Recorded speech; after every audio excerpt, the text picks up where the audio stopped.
पहनते, तपती गर्मी में भी पैदल चलते हैं, कड़कड़ाती ठंड में भी पैदल चलते हैं। ये जो दो वस्त्र आप इनके शरीर पर देखते हैं, 2.5 मीटर की दो चद्दर जो गैरू से रंगी हुई होती हैं, मात्र वही पहनते हैं। हरियाणा गोरक्षा संघ के अध्यक्ष हैं, आर्य समाज के अध्यक्ष हैं, लेकिन आर्य समाज का पानी भी नहीं पीते। ऐसे शिष्य, ऐसे गुरु के शिष्य पूज्य स्वामी जी महाराज और श्रद्धेय आचार्य बालकृष्ण जी महाराज हैं। और श्रद्धेय स्वामी जी महाराज भी दो वस्त्र पहनते हैं, जमीन पर सोते हैं, दो समय थोड़ा थोड़ा दूध या लौकी की सब्जी लेते हैं।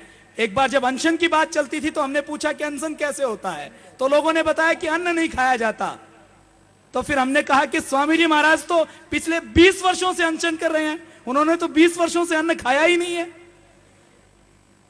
आइए, अब आपको जिसका इंतजार था, ऐसे आयुर्वेद शिरोमणि श्रद्धेय आचार्य बालकृष्ण जी महाराज का आशीर्वाद हमें मिलेगा। पतंजलि योगपीठ का ये जो भव्य निर्माण आप देखते हैं, पतंजलि योगपीठ का ये जो सारा निर्माण है, ये मात्र 6 वर्ष में हुआ है। इसका भौतिक निर्माण, इसकी नींव, इसकी जड़ें तो बहुत गहरी है, आजादी से पुरानी है, लेकिन इस भौतिक निर्माण में श्रद्धेय आचार्य जी का कठोर तप और पुरुषार्थ हुआ है। ये जो अलग अलग एजेंसियां हमें प्रतिदिन नोटिस भेजती हैं और जिनका हम नोटिस नहीं लेते, उन सारी व्यवस्थाओं के पीछे दृढ़ता के साथ एक चट्टान की तरह, मजबूती की तरह श्रद्धेय आचार्य जी खड़े हैं। एक बार श्रद्धेय आचार्य जी का जोरदार करतल ध्वनि के साथ अभिनंदन, वंदन।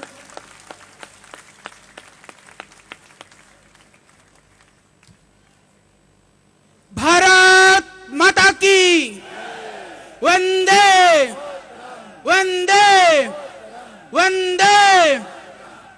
श्रद्धेय स्वामी जी, परम सम्माननीय अन्ना जी, प्रतिष्ठित मंच, देश के विभिन्न प्रांतों से पधारे हुए भारत स्वाभिमान के स्वाभिमानी हमारे कार्यकर्ता, मीडिया के सभी बंधुओं और बहनों,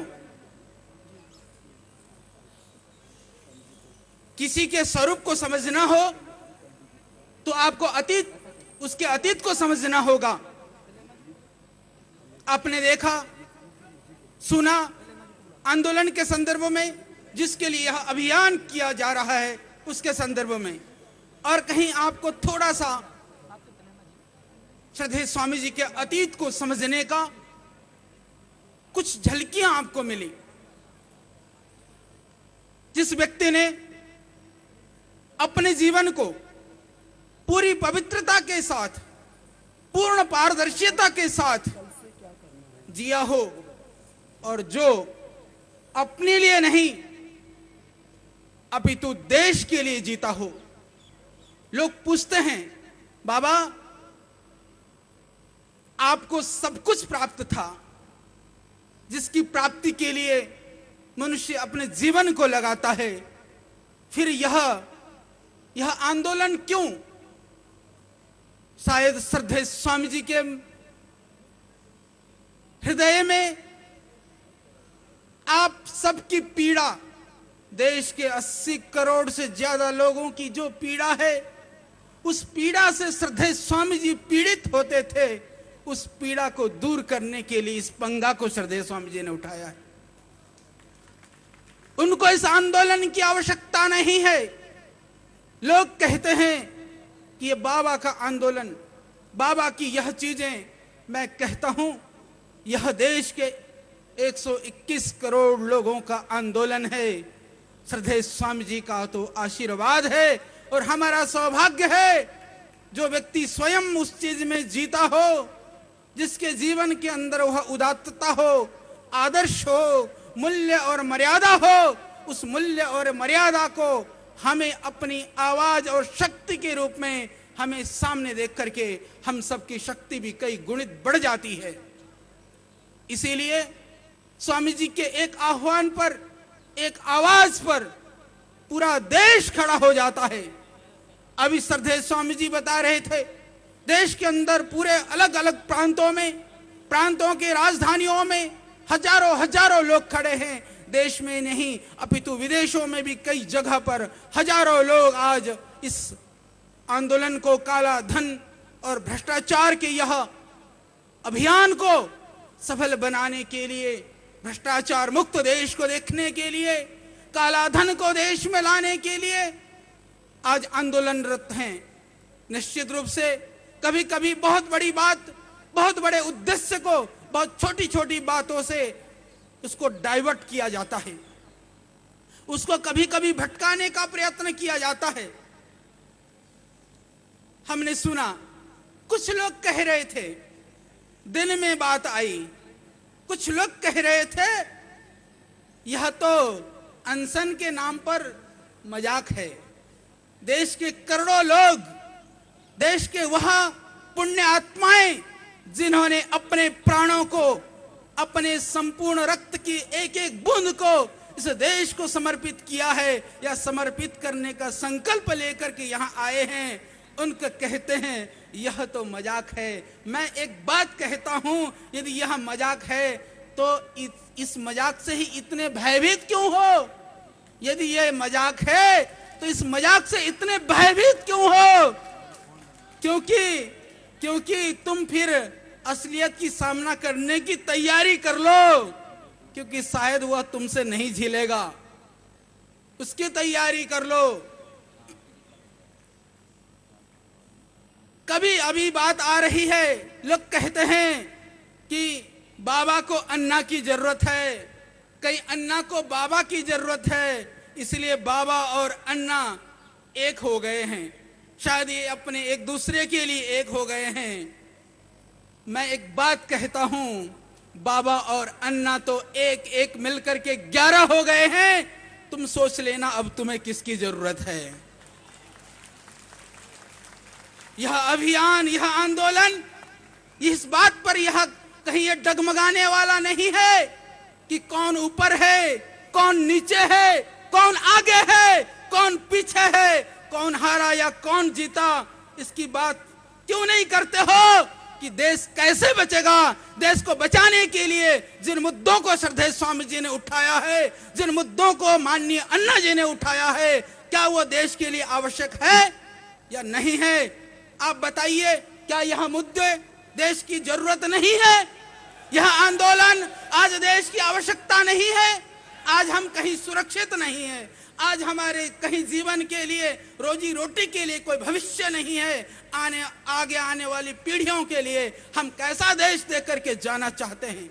या तो जो देश में हो रहा है लूट खसोट, अत्याचार, अनाचार, भ्रष्टाचार, हम उसको आंख मूंद करके देखता रहे, या फिर हम उसके विरुद्ध में बिगुल बजा करके कम से कम आप आगे आने वाली पीढ़ियों के लिए हम कृतज्ञ नहीं होंगे। आने वाली पीढ़ियां कहेंगी हमारे पूर्वजों ने उसके विरुद्ध में अभियान किया था, उसके अंदर मेरे परिवार के लोग भी थे, मेरे समाज के लोग भी थे, मेरे जाति और धर्म के लोग भी थे।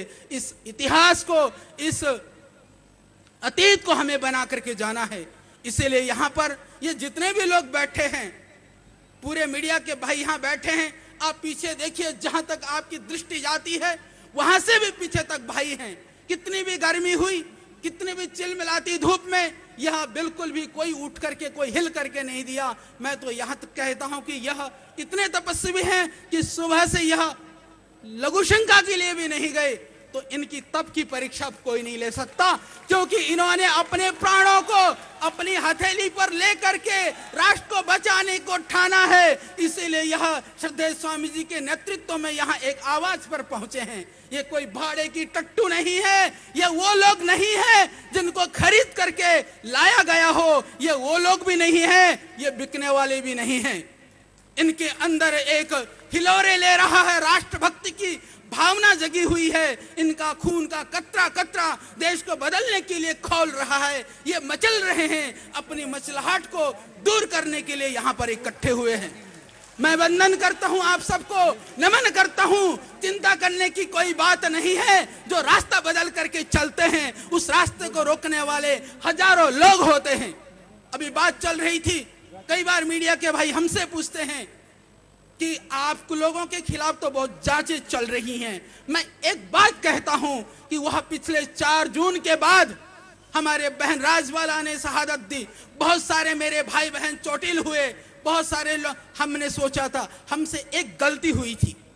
वह गलती यह थी, हमने सोचा था कि ये हमारे भाई बहन हैं, विचारों में भिन्नता है, राष्ट्र के लिए इनकी भावनाएं गलत हैं, पर ये इतने क्रूर और कुत्सित नहीं हो सकते हैं। हमने ऐसा सोचने की भूल की, वही हमारी एक गलती थी। पर अब हम उससे भी जागृत हो चुके हैं, उससे भी चेत चुके हैं, अब वो भूल भी नहीं करने वाले हैं। तो 4 जून की ऐसी कौन सी बात थी, उसके बाद में पतंजलि योगपीठ ने, आचार्य बालकृष्ण और स्वामी रामदेव ने कौन सी गलती करी थी, जिसके लिए आज 60 से ज्यादा नोटिस मेरे पास हैं। और वह सरकार की जितने भी इंटेलिजेंस डिपार्टमेंट हैं, जितने भी जांच एजेंसियां हैं, जितने भी डिपार्टमेंट हैं, ये तो मैं अभी आगे एक पूरी पुस्तक लिखने वाला हूं कि आजाद भारत में नहीं, जब अंग्रेजों का शासन था भारत में, या किसी देश और दुनिया के अंदर किसी संस्था के ऊपर, किसी व्यक्ति के ऊपर इतने नोटिस इतने कम समय पे कभी किसी को न तो दिया गया होगा, न कभी किसी को मिला होगा, न कभी मिलेगा। यदि इन चीजों को भी किसी ने सहा है तो वो बाबा रामदेव है। अरे जो व्यक्ति देश के लिए जीता हो, एक एक पल देश के लोगों के लिए लगाता हो, मैं एक बात कहना चाहता हूं आज इस आंदोलन में यहां खड़ा होकर के, पतंजलि योगपीठ को बनाने के लिए हमने अपने तन मन धन और पूरी जवानी को लगा दिया है। यदि सरकार चाहती है पतंजलि योगपीठ, उसकी आवश्यकता है, तो श्रद्धेय स्वामी जी और हम आज ही यहीं से सहर्ष देने को तैयार हैं। उस पतंजलि योगपीठ को संभाल लें। हमें पतंजलि योगपीठ की जरूरत नहीं है, हमें जरूरत है देश के 80 करोड़ लोग जो गरीबी, बेरोजगारी और भूख में सोते हैं, जिनको भरपेट भोजन नहीं मिलता है, बदले में उनको भरपेट भोजन दे दें। हमारा जीवन तो उसी के लिए है, इसीलिए हम जी रहे हैं। हम तो जी करके भी मर रहे हैं। हमने इसीलिए अपने आप को मार दिया है। मान सम्मान अपमान और ये सारे लोगों के षड्यंत्र से अपने आप को जीने की आदत हमें पड़ गई है, और हम जीने के लिए तैयार हैं, परंतु अपने मुद्दों से और अपने अभियान से कभी भी समझौता नहीं करेंगे। मर जाएंगे, अगले जन्म में भी पैदा होकर के फिर वही काम करेंगे। इससे आगे कुछ नहीं हो सकता है। शास्त्रों में कहा, उत्थाय उत्थाय बोधभ्यम महत् भयम उपस्थितम मरण व्याधि शोका नाम की मध्यापतिष्यति। सुबह उठते ही यदि कोई आदमी सोच ले कि आज कोई भयानक दुर्घटना हो सकती है, आज कोई बीमारी की सूचना हो सकती है, आज मृत्यु की घटना हो सकती है, उससे आगे जिंदगी में कोई घटना घटित नहीं होती है। हमने आंदोलन जब से शुरू किया, सब रूपों को हमने देख लिया है, अब कोई रूप देखना बाकी नहीं है। इसीलिए हम पूरी ताकत के साथ, शायद कहीं कोई ताकत में कमी रह गई हो तो उस ताकत के साथ भी हम जुटेंगे। और दूसरी बात, हमारे पास खोने के लिए कुछ नहीं है। यदि पतंजलि योगपीठ खड़ा है तो मैं एक बात कहना चाहता हूं मीडिया के भाइयों से। आज से 5 साल पहले, मुझे अच्छी तरह से याद है, आपको भी याद होगा, श्रद्धेय स्वामी जी कहते थे कि योग से बीपी ठीक होता है, योग से डायबिटीज में आराम होता है। तो लोग क्या कहते थे? लोगों ने इसको सिद्ध करने का प्रयत्न नहीं किया, सरकार ने कोई रिसर्च नहीं किया, उल्टा यह प्रचारित किया गया कि ये बाबा के लोग हैं, ये भाड़े के टट्टू हैं, इनको पैसा दे करके खड़ा किया जाता है और ये जा करके बोलते हैं कि इससे बीपी ठीक होता है। और उन्हीं लोगों ने जब देखा कि वहां तो बड़े बड़े अधिकारी हैं, बड़े बड़े व्यापारी हैं, जो पैसों के लिए तो नहीं बिक सकते, तो उनको लगा कि इस बात में दम है। उसके बाद में भी विविध तरह के प्रश्न और शंकाएं किया गया। और आपकी जानकारी के लिए बता दूं, भारत के संविधान के अंदर है कि बीपी और डायबिटीज, इस तरह के बहुत सारे जो रोग हैं वो मेंटेन करने वाले डिजीज हैं, वो ठीक नहीं हो सकते हैं, वो लाइफस्टाइल से जनित डिजीज है। पर हमने उन बीमारियों को भी ठीक किया। उसको ठीक करने के बाद में इस देश का दुर्भाग्य है कि उन लोगों ने उसके ऊपर रिसर्च करने की जगह पर बाबा को बदनाम करने का प्रयत्न किया गया और ऐसे षड्यंत्र किए गए। बोले बाबा की तो जो है वो आंख की अतड़ियां उलझ गई, बाबा की तो बाईपास हो गया। क्षमा करना, आपके कई मीडियाओं में भी चला, तो ये सारी बातें प्रचारित की गई। पर उसका उत्तर भी हमने योगेन सैनर्जी विद मेडिकल साइंस, विज्ञान की कसौटी पर योग पुस्तक लिख करके हमने पूरी दुनिया के मेडिकल साइंस को यह बताने का प्रयत्न किया कि योग एक साइंस है, एक विज्ञान है, एक जीवन जीने की कला है। योग कोई ढोंग पाखंड और कोई चमत्कारिक और कोई बाबा के कोई ऐसे कोई ढोंग पाखंड नहीं है। और आज भी जब बात की जाती है तो मुझे कष्ट होता है। कभी कभी स्वामी जी की तुलना ऐसे ढोंग पाखंडियों से की जाती है जिनके कोई देश के लिए योगदान नहीं है, जो देश को भ्रमित करते हैं, देश को लूटते हैं, देश को ठगते हैं। ऐसे लोगों के साथ बाबा की तुलना की जाती है।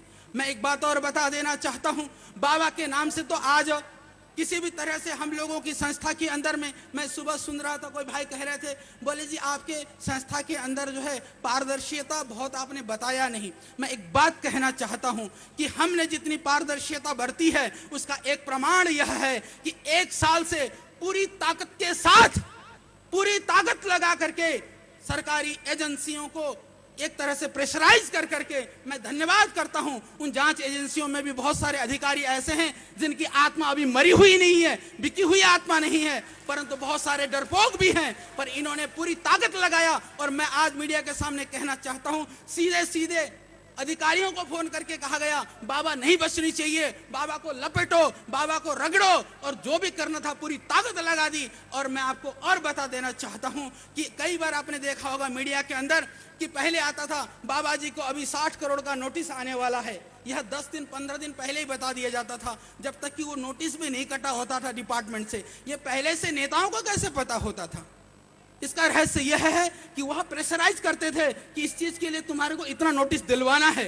इस तरह से एक एक डिपार्टमेंट को भ्रमित कर करके, प्रेशराइज कर करके, और मैं आपको वो सारी कभी मीडिया के लोग जानना चाहेंगे, हम एक बार इसी की चर्चा करेंगे। अब मैं इसलिए इस बात की चर्चा कर रहा हूं, सारे सरकारी तंत्र एक तरफ बाबा के पीछे लग करके भी यदि 1 साल में बाबा का कुछ ना बिगाड़ सकी तो आगे कोई बिगड़ने की संभावना है नहीं, क्योंकि बाबा के कोई हानि नहीं है, बाबा का कोई नुकसान नहीं है। बाबा तो जीता है देश के लिए, मरेगा भी देश के लिए, पर तुम जीते हो मक्कारो देश को लूटने के लिए, तुम अपनी खैरियत की कामना मनाओ। मैं तो यही उनसे प्रार्थना करता हूं, उनके बुद्धि सद्बुद्धि आ जाए, उनके बुद्धि के अंदर कोई सोच दृष्टि आ जाए। पीड़ा होती है, मैं एक बात कहता हूं, उनको जीने के लिए, उनको लोगों को दिखाने के लिए फटे कुर्ता और फोटी धोती पहन करके आधी जिंदगी काटनी पड़ती है। उस काले धन का क्या करोगे? ना जिसका तुम्हारे किसी ने प्रयोग किया, ना आगे आने वाला कोई प्रयोग करने वाला है। अरे देश की संपत्ति देश के लोगों को लौटा दो, कम से कम तुम सुकून और शांति से तो मर सकोगे। यह बाबा का अभियान नहीं है, यह अन्ना का अभियान नहीं है, यह संपूर्ण देशवासी का अभियान है। हम हर रोज लूट रहे थे, हमें हर रोज लूटा जा रहा था, पर हमें पता नहीं था कि हम लूटे जा रहे थे। बाबा और अन्ना ने तो हमें बता दिया है कि हमें लूटा जा रहा है, तुम लूटे जा रहे हो, तुम जाग जाओ, आंखें तो खोलो। शुक्र है कि देश के लोगों ने अब आंखें खोल ली है। इन खुलती हुई आंखों को अब कोई बंद नहीं करा सकेगा, क्योंकि अब बाबा रामदेव और अन्ना हजारे लाखों लाखों की, करोड़ों की संख्या में इस देश में पैदा हो चुके हैं। जितना मिटाने का प्रयत्न करोगे, अभी भाई जयदीप जी दिखा रहे थे, या सारे शहीदों के परिवार के सदस्य जन बने बैठे हुए हैं, बहन राजवाला के सदस्य भी यहाँ बैठे हुए हैं, इसके नीचे भी जितने लोग बैठे हुए हैं, कोई ना कोई किसी न किसी पारिवारिक रूप से क्रांतिकारियों के विचारधारा से जुड़ा हुआ व्यक्तित्व तो यहाँ बैठा हुआ है। ये अपने आप में एक एक एक वीर और शहीद के समान है, और ये एक एक व्यक्ति यहाँ से जा करके और कई हजार लोगों को तैयार करेगा। ये वो लोग हैं, यहाँ आने वाली कोई ऐसी भीड़ नहीं है जो यूं ही उठ करके आ गई और यहाँ इकट्ठी हो गई। यहाँ वो लोग हैं जो अपने आप में ये लोग एक एक संस्था हैं, और हम सबको मिलकर के देश को बदलना है, क्योंकि अब भारत का भाग्य उदय होने वाला है। पुनः यह भारत विश्व गुरु बनेगा, सोने की चिड़िया यह भारत बने, इसके लिए हमें काम करना है। शास्त्र में कहा सजा तो ये ना जाते ना यति वंश समुन्नतिम, अरे तुम्हारे पैदा होने से तुम्हारी वंश की उन्नति होती हो, तुम्हारा पैदा होना सार्थक है। तो वंश की उन्नति, यदि देश की उन्नति में तुम्हारा योगदान नहीं है, तुम्हारा पैदा होना व्यर्थ है, निरर्थक है।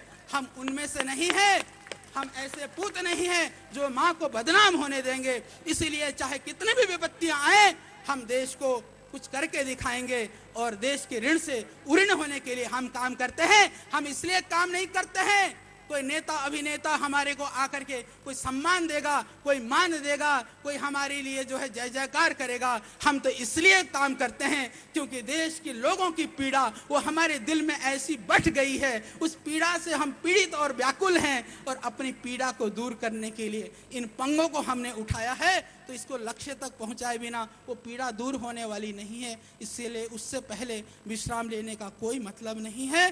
तो आइए उठें, जागें और सब मिलकर के देश को बनाएं। और सबके लिए यही कमनीय है, छोटी छोटी बातों को लेकर के बाबा का 1000 की नोटिस, करोड़ की नोटिस, अन्ना की टीम की, यह मैं एक बात कहना चाहता हूं, तुम सब कुछ कर लो, हम तो यहां तक के लिए तैयार हैं, मैं लिख करके देने को तैयार हूं। और स्वामी जी सहित, क्योंकि श्रद्धेय स्वामी जी के पर मेरे पर बहुत भरोसा है, मैं भी बहुत विश्वास करता हूं, हम दोनों आजीवन जेल में भी रह लेंगे और सारी पतंजलि की संपत्ति लिख करके भी दे देंगे। दो ही काम कर दो, जल लोकपाल बना दो, बिल बना दो, और काला धन को जो है राष्ट्रीय संपत्ति घोषित करके देश में ला दो।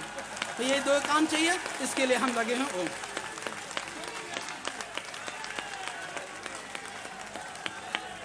भाइयों और बहनों, अब जिसका आपको इंतजार है, श्रद्धेय वंदनीय आदरणीय अन्ना जी हमारे बीच में हैं। ऐसे एक ऐसा व्यक्तित्व जिनका पूरा कण कण, पूरा जीवन, पूरा क्षण क्षण देश के लिए, मां भारती के लिए, और माननीय अन्ना जी, पूज्य स्वामी जी महाराज से अनन्य प्रेम करते हैं, अनन्य श्रद्धा रखते हैं। आज उनका आशीर्वचन, उनका मार्गदर्शन हमें मिलेगा। हम उनका स्वागत करते हैं, वंदन करते हैं।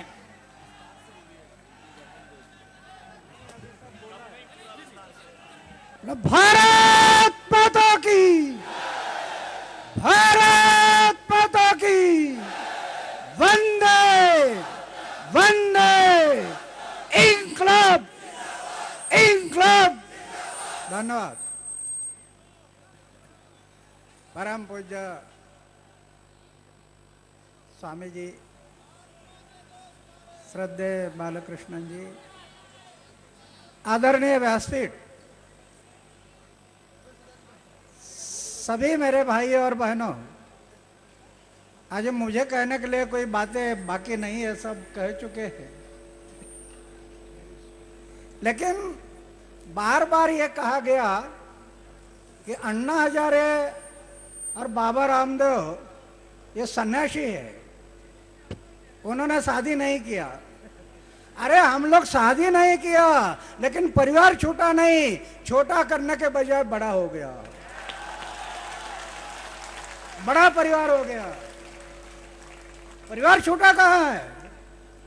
अरे छोटे परिवार में क्या करना था? 2 बच्चों को जन्म देना था, ग्रेजुएट करना था। आज हजारों बच्चे ग्रेजुएट बन जाएंगे, सब हमारे हैं, ऐसे हम मानते हैं। तो सिर्फ शादी किया नहीं, लेकिन परिवार छोटा नहीं। मेरी विनती है यहाँ आए हुए कार्यकर्ताओं के लिए, नवयुवकों के लिए, हमारी नकल आप मत करो। हम शादी नहीं किया, इसका मतलब हमारा संदेश आपको नहीं है कि आप भी शादी मत करो। शादी करो, परिवार चलाओ, एक दूसरे बच्चों को जन्म दे दो, उनको कार्यकर्ता बनाने के लिए कोशिश करो।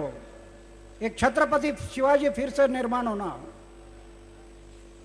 ये ऐसा व्रत लेना इतना आसान नहीं है। ब्रह्मचारी रहकर इस पालन का व्रत करना इतना आसान नहीं है, बहुत कठिन है। तलवार के धार पर चलने से कठिन है। अरे 1000 साल की तपस्या करने वाला विश्वामित्र धोखा दिया ना मन ने, पाराशर ऋषि को धोखा दिया ना मन ने।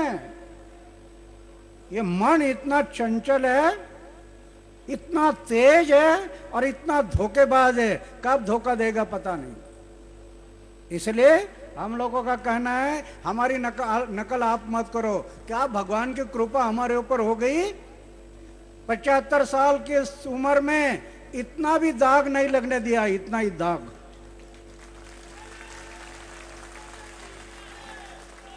इसके कारण, जीवन में कोई दाग ना होने के कारण, ये गुंडों से लड़ रहे हैं, गुंडों से लड़ रहा हूं। क्या है हमारे पास? मंदिर में रहता हूं, गांव में घर है, 35 साल हो गया घर में गए नहीं। 3 भाई है, भाई के बच्चों का नाम क्या है पता नहीं। करोड़ रुपए की योजना अपनाई, कहीं बैंक बैलेंस नहीं, सोने का एक बिस्तर और खाने का प्लेट, कुछ नहीं। लेकिन 6 कैबिनेट मिनिस्टर का विकेट लिया ना, करप्टेड, गए न घर। 400 से ज्यादा ऑफिसर घर चले गए, करप्टेड लोग।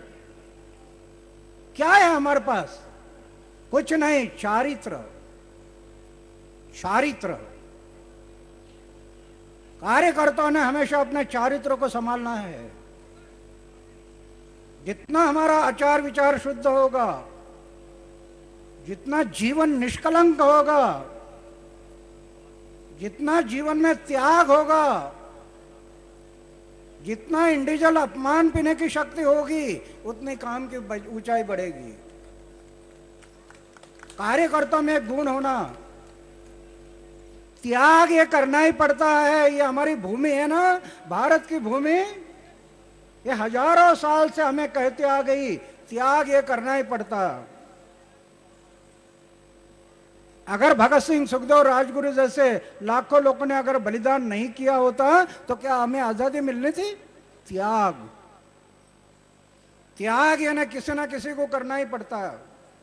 अरे खेती में हम देखते हैं ना, ज्वार, बाजरा, मक्का, दाना से भरा भुट्टा नजर आता है खेती में, लेकिन कब आता है? पहले एक दाना त्याग करता है, अपने आप को जमीन में मिटा लेता है। एक दाना, जब एक दाना अपने आप को मिटा लेता है, तब दाना से भरा हुआ भुट्टा नजर आता है। पहले एक दाना जमीन में नहीं गया तो भुट्टे कैसे नजर आएंगे? आज इस देश के लिए, इस समाज के लिए वो एक दाने की जरूरत है, जमीन में नहीं जाने वाला दाना, एक दाने की जरूरत है, तब ये देश फिर से खड़ा होगा। बहुत से दाने ऐसे सोचते हैं, क्यों जमीन में जाना, मुझे तो रहने के लिए माड़ी है, घूमने के लिए गाड़ी है, मैं जमीन में क्यों जाना। जो दाने ऐसे सोचते हैं जमीन में क्यों जाना, और जो दाने जमीन में नहीं जाते हैं वही दाने नष्ट हो जाते हैं। कि जो दाने जमीन में नहीं जाते वही दाने चक्की में जाते हैं, पीसते हैं और उनका आटा बन जाता है। आटा कौन से दाने को बनता है? जो जमीन में नहीं गया, आटा बन गया। हमारे परिवार में देखिए ना, सैकड़ों साल हो गए हमारा परिवार चला आ रहा है। बताइए 300 साल पहले हमारे घर में कौन थे? बताइए, पता नहीं। क्यों? चक्के में गए, आटा बन गए, खत्म। सावित्रीबाई की जयंती क्यों मनाते हैं? महात्मा फुले की जयंती क्यों मनाते हैं? एक एक दाना बन गए, खत्म नहीं हुए, भुट्टे लेकर खड़े हैं।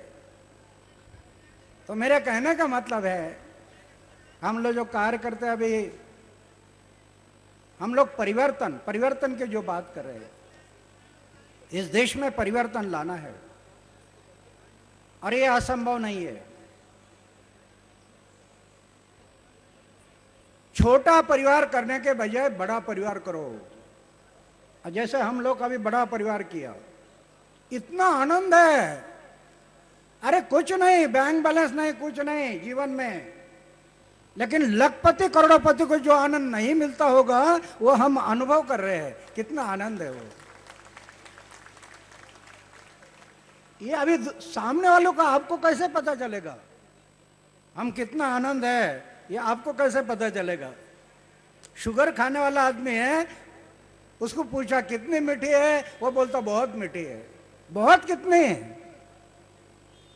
जब खुद मुंह में डालता है तब पता चलता है इतनी मीठी है। ऐसे आनंद है। आनंद कितना है वो अनुभव की बात है। वो लोग हम लोग अनुभव करते हैं। तो मेरे कहने का मतलब है, छोटा परिवार नहीं, बड़ा परिवार करो। छोटा परिवार करो, छोड़ो मत, लेकिन वो परिवार करते समय 1 घंटा, 2 घंटा, 3 घंटा, 4 घंटा दे दो समाज के लिए, दे दो हमारे देश के लिए। बड़ा परिवार होगा, और जितना परिवार बड़ा होगा उतना आनंद मिलेगा, उतना आनंद मिलेगा। ये छोटे परिवार में दुख है, 4 दीवारों के अंदर क्यों? सब मेरा है ना, ये मेरा, वो मेरा, ये मेरा, ये मेरा, ये मेरा। लैट्रिन का डब्बा गुम हो गया तभी सोचते बैठता कहाँ। अरे तू जन्म में आया खाली हाथ से, तुझे जाना खाली हाथ से, इधर मेरा क्या है? मैं आया खाली हाथ से, जाना खाली हाथ से, मेरा क्या है इधर? ये सोच जब जीवन में आएगी तो जीवन सुखी और समाधानी होगा। इसलिए तो आज बहुत से लोग एयर कंडीशन कमरे में रहते हैं एयर कंडीशन में, लेकिन रात को नींद नहीं आती बोल के नींद की गोली लेकर सोते हैं एयर कंडीशन में। जीवन में लगे हुए दाग बेचैन करते हैं। दाग मत लगने दो, जीवन में दाग मत लगने दो। हमें इस आंदोलन को आगे बढ़ाना है। ये परिवर्तन जो लाना है हमें, भ्रष्टाचार को मिटाना एक काम करना, लेकिन साथ साथ ये देश को खड़ा करने के लिए हमें डेवलपमेंट भी करना पड़ेगा। विकास विकास विकास को हमें गति देना, और उसमें जो पर्कुलेशन लगा है करप्शन का, उसको रोकना। ये एक ही सिक्के के दो बाजू है। जब तक ये दोनों काम नहीं करेंगे तब तक इस देश के लिए भविष्य नहीं। परिवर्तन में इन बातों के लिए सोचना है हमें। परिवर्तन और डेवलपमेंट में है ग्राम परिवर्तन, विलेज डेवलपमेंट, ग्राम परिवर्तन। हम लोग काम कर रहे हैं, कई गांव में हम लोग काम किया, आज भी कर रहे हैं। स्वामी जी ने अभी कई गांव चुनाव सिलेक्शन किए हैं, और कार्यकर्ताओं को भी स्वामी जी कह रहे हैं कि गांव को सिलेक्शन करो। ऐसे गांव बनाना जो गांव की व्यवस्था हम चेंज कर सकते हैं। जैसे हम जो गांव में काम शुरू किया, जिस गांव में 80% लोग भूखे थे, 80% लोग भूखे हैं, पीने के लिए पानी नहीं, खाने के लिए अनाज नहीं, 6-6 किलोमीटर पत्थर तोड़ने के लिए जाते हैं। उस गांव में किसी बाहर का पैसा नहीं, वही गांव, वही लोग, वही जमीन। जिस गांव में 80% लोग भूखे थे, उसी गांव से वेजिटेबल एक्सपोर्ट हो गया कुवैत, मास्कट, दुबई। किसी का पैसा नहीं, नेचर। गांधी जी कहते थे इस देश को हमें बदलना है तो शोषण करके किया विकास ये सही विकास नहीं, दोहन करके विकास ये सही विकास नहीं, शोषण करके दोहन करके किया विकास ये सही नहीं है। भगवान ने हमें जो देन दिए नेचर, उसी का उपयोग करते हुए व्यक्ति, परिवार, गांव स्वावलंबी कैसे हो, और ये हम लोग प्रयोग किया है, सफल है। वो काम हमें करना है। जैसे अभी एक बात रखी थी दलित के बारे में, हमारे गांव में और पड़ोस के गांव में दलितों को मंदिर में प्रवेश नहीं, मंदिर में प्रवेश नहीं। क्यों? दलित है। आज जिन दलितों को 60,000 रुपया बैंक का कर्जा हुआ, पूरा नहीं हो रहा, पूरा गांव दलितों के जमीन पर गया श्रमदान करने के लिए 2 साल तक, और जमीन दलितों के जमीन पर फसल उगाई, और दलितों का 60,000 रुपया का बैंक का कर्जा गांव वालों ने पूरा किया। ये काम हमें करना है। परिवर्तन परिवर्तन। जिस गांव में दलितों को मंदिर में प्रवेश नहीं था, आज उनका कर्जा गांव के लोग चुका रहे। हमारे एक त्योहार आता है बैल का, उसको बोलते हैं पोड़ा। पहले बैल किसका निकालना डोर से बोल के पटेल लोगों की मार पिटाई होती थी, मान पान प्रतिष्ठा, पटेल लोग। त्योहार किसका? बैलों का। मार पिटाई किसकी? इन बैलों की। आज 16 साल हो गए, 16 साल दलितों का बैल पहले निकलता और बाद में पटेलों के बैल निकलते हैं। 16 साल हो गए। वो काम हमें करना है। परिवर्तन ने इन बातों को करना है। कई काम किए, मैं सबका विवरण नहीं करूंगा। पीछे एक बार मैं कहा था, स्कूल चलाते हम, पास बच्चों को एडमिशन नहीं, जो गुंडागर्दी करता और जो फेल है ऐसे बच्चों को एडमिशन। 3 टाइम जो फेल है उसको प्रायोरिटी, जो 3 टाइम फेल है उसको पहले प्रायोरिटी। और ऐसे बच्चे लेकर भी एसएससी का रिजल्ट है 100%। और 12 क्लास का रिजल्ट है 85% है। वो काम हमें करना है इस देश के लिए। देश को बनाना ना, तो परिवर्तन, कई बातों के लिए हमें सोचना है। समय के कारण मैं पूरी बातें नहीं रखूंगा। कैसे होगा ये, कैसे होगा? इसलिए आप सब कार्यकर्ता आए हैं, आप सब कार्यकर्ताओं को मेरी विनती है, ये होगा, असंभव नहीं, संभव है। सिर्फ शब्दों से काम नहीं होगा, सिर्फ शब्दों से काम नहीं होगा। कथनी और करनी दोनों को जब तक नहीं जोड़ेंगे तब तक प्रभाव नहीं होगा समाज में। सिर्फ कथनी से काम नहीं बनेगा। इसलिए तो कबीरदास जी कहते हैं, कथनी मीठी खांड सी, कथनी मीठी खांड सी, करनी विष की लोए। कथनी छोड़ करनी करे तो विष का अमृत होए। कथनी छोड़कर करने की तरफ बढ़ जाते हैं तो विष का अमृत हो जाता है। कथनी से काम नहीं बनेगा, कथनी और करनी। जब आप समाज को बताते हैं तो सवेरे से शाम तक आपके तरफ लोग देखते हैं, ये क्या खाता है, क्या पीता है, कहाँ रहता है, कैसे चलता है, कैसे घूमता है, इसके तरफ लोगों का ध्यान है। थोड़ा गुटखा का पूड़ी मुंह में छोड़ते हुए देखा, वेट खत्म, शब्दों का वेट खत्म। इतना संभालना पड़ता है कार्यकर्ताओं को। जब बदलना है ना, समाज परिवर्तन लाना है ना, तो सवेरे से शाम तक लोग हमारी तरफ देख रहे हैं।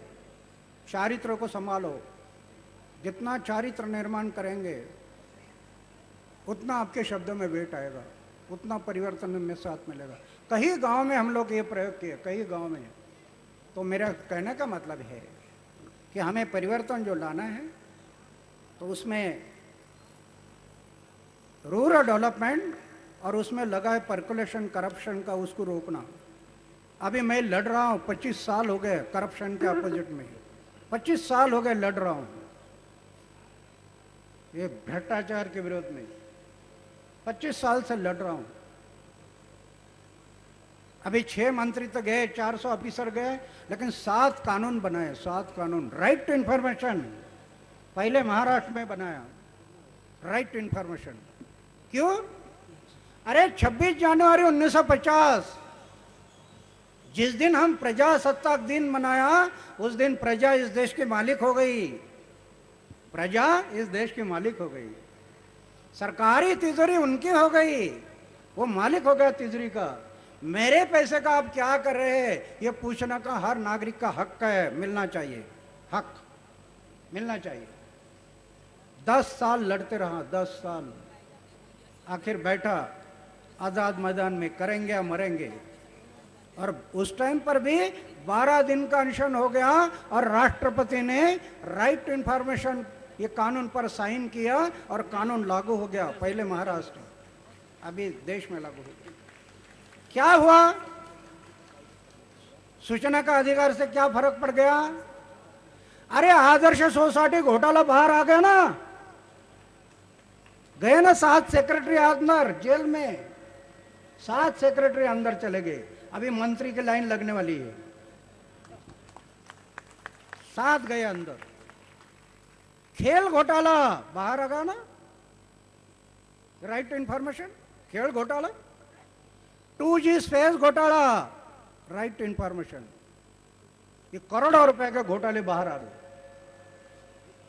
और ये घोटाले आने के बाद हम ये सोच रहे थे, घोटालेबाज जब तक जेल में नहीं जाएंगे, उनको जन्म ठेप की सजा नहीं मिलेगी, तब तक इसको ब्रेक नहीं लगेगा। इसलिए हम लोग ये लोकपाल के आग्रह कर रहे। अरविंद ने आपको सब बताया।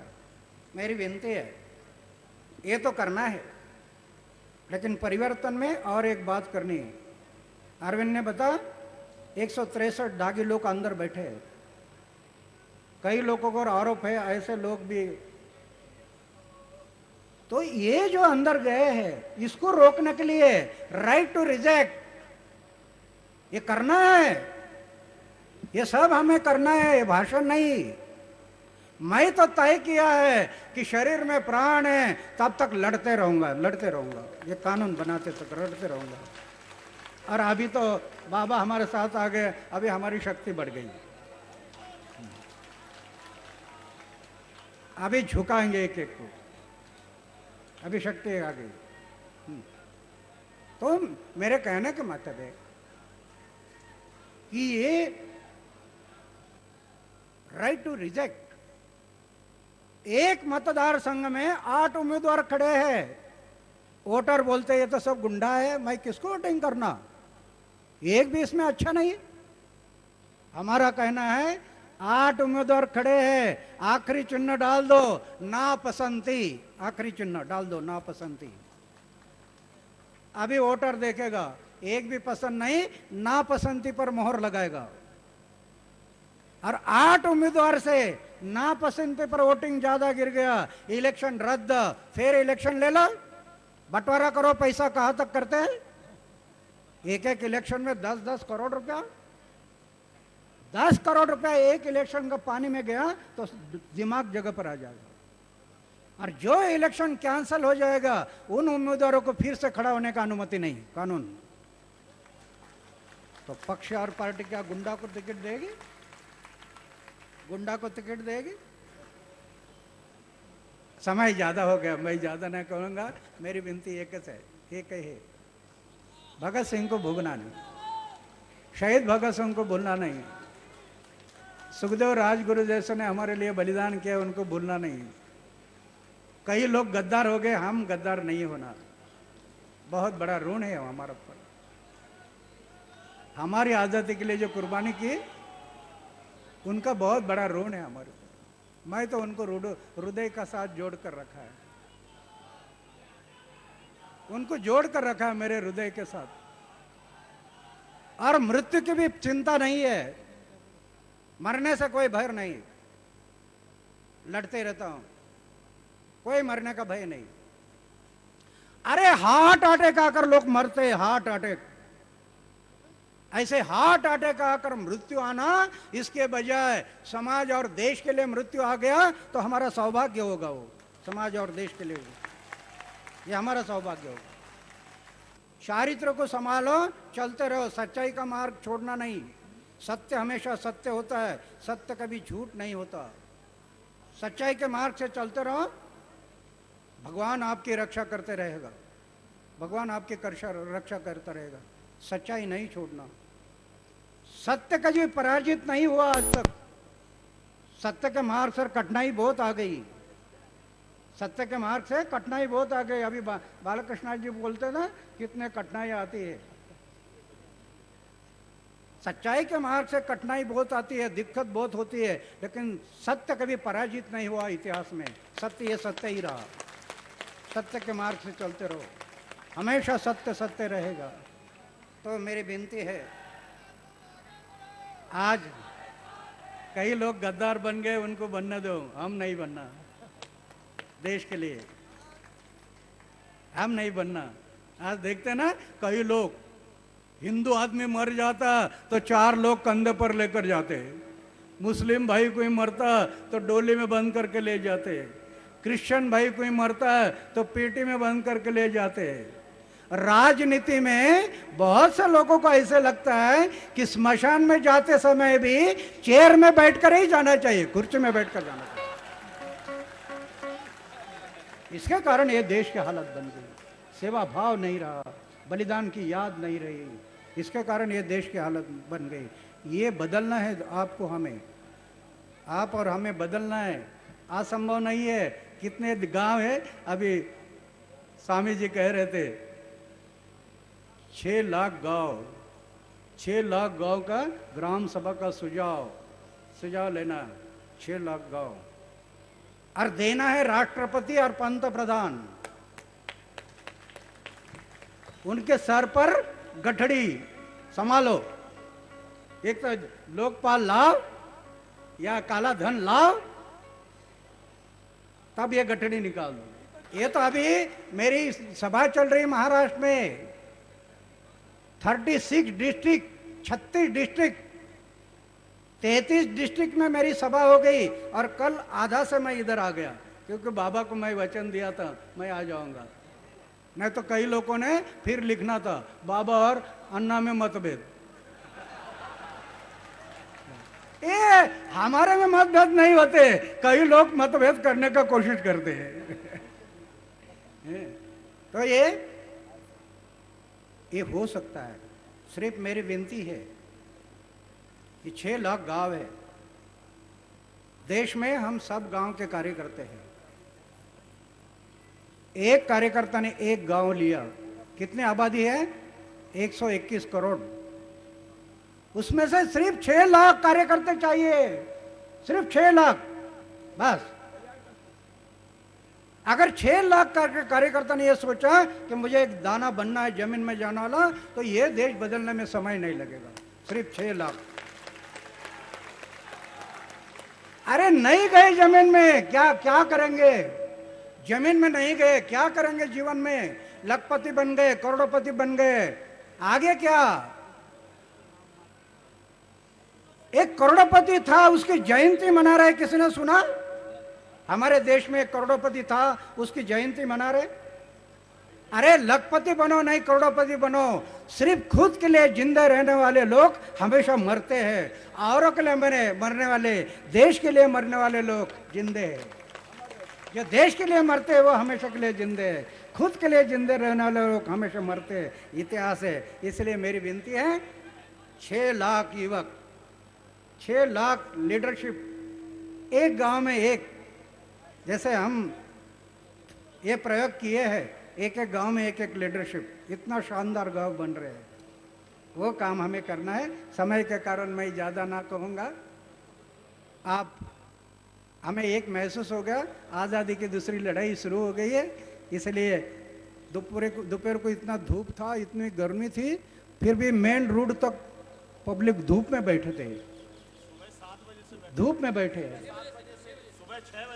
तो इसका मतलब है दूसरी लड़ाई के लिए अभी बैटरी चार्ज हो गई हमारी सबकी।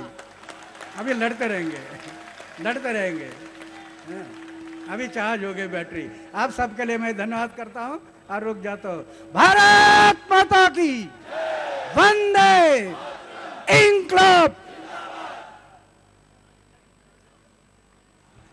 बैटरी पहले से चार्ज थी और आदरणीय अन्ना हजारे जी को सुनकर 121 करोड़ लोगों की बैटरी चार्ज हो चुकी है। पूज्य स्वामी जी महाराज को सुनकर 121 करोड़ लोगों की बैटरी चार्ज हो चुकी है।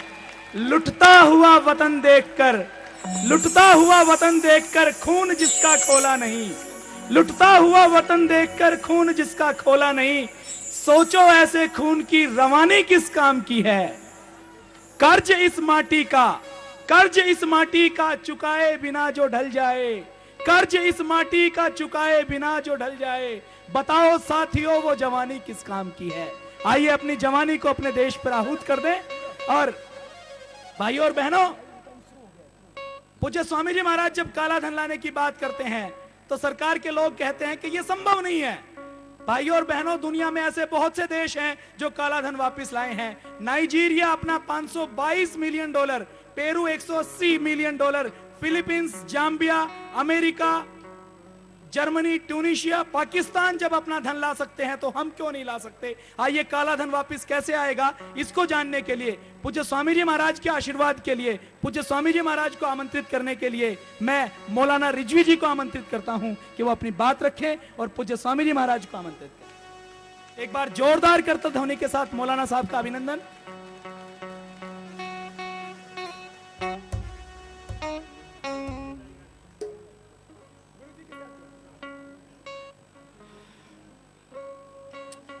दोस्तों, मैं सुबह बोल चुका हूं आपके दरमियान। आपने साबित किया है कि मौसम की गर्मी कम थी और खून की गर्मी ज्यादा थी। मैं देख रहा हूं मेरे दाहिने बाएं आगे पीछे जवानों का मजमा है और ये सारे के सारे उठते हुए हाथ दिल्ली में हुकूमत करने वाले को बता रहे हैं कि हमें मजाक मत समझना वरना तुम्हारे साथ मजाक हो जाएगा।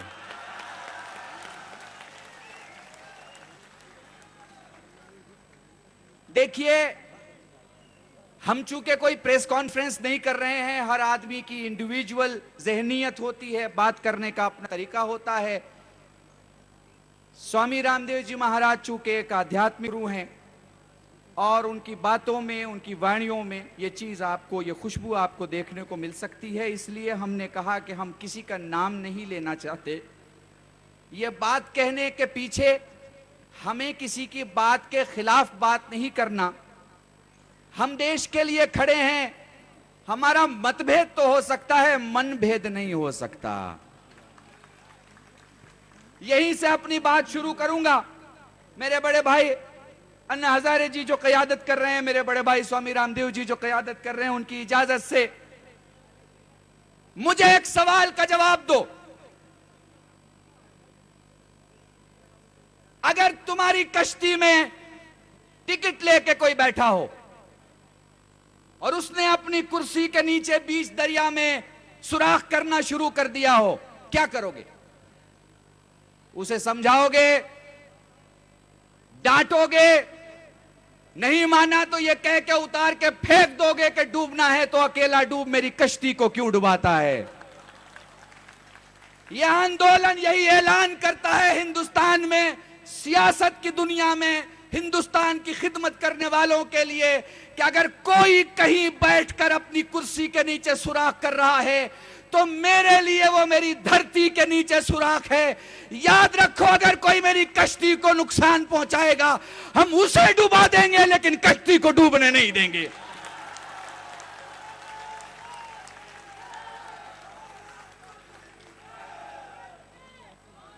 अभी नारा लगेगा, मैं आखिर में नारा लगाऊंगा, बस 2 बातें मेरी सुन लो। भाई कह रहे हैं 4 बातें। याद रखो, रामदेव को कुदरत ने अच्छी जिंदगी दी है। मेरे इज्जतमाब भाई को कुदरत ने जीने का अच्छा सलीका दिया है। कोई जरूरी नहीं है कि ये 45-48 डिग्री की गर्मी में हजारों लोगों को लेकर जंतर मंतर पे बैठ जाए। मुझे बताओ, ये सच है, ये सच है कि अगर एक साधु किसी को घूसा मार दे तो कहा जाएगा साहब ये गलत बात है।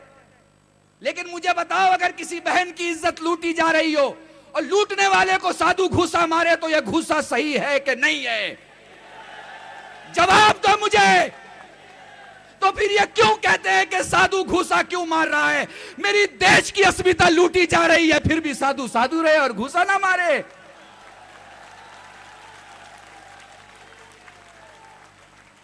हमें नहीं चाहिए ऐसा काला कपड़ा, ऐसा गिरवा कपड़ा, ऐसी जबान, ऐसा मिजाज कि जहां अदब तो दिखाई दे लेकिन बाकी मोहब्बत दिखाई ना दे। हमें चाहिए तो ऐसा जहन चाहिए, ऐसी फिक्र चाहिए, ऐसी ज्वाला चाहिए, ऐसा खून चाहिए जो अगर चले तो देश के लिए चले, धड़के तो देश के लिए धड़के, बोले तो देश के लिए बोले। आप मुझे इंसाफ से बताओ, मंच पर बैठे हुए इतने लोग बैठे हैं, मैं कल्बे शायद दावा करता हूं इस देश को सेकुलरिज्म की इतनी जरूरत नहीं है जितनी नेशनलिज्म की जरूरत है।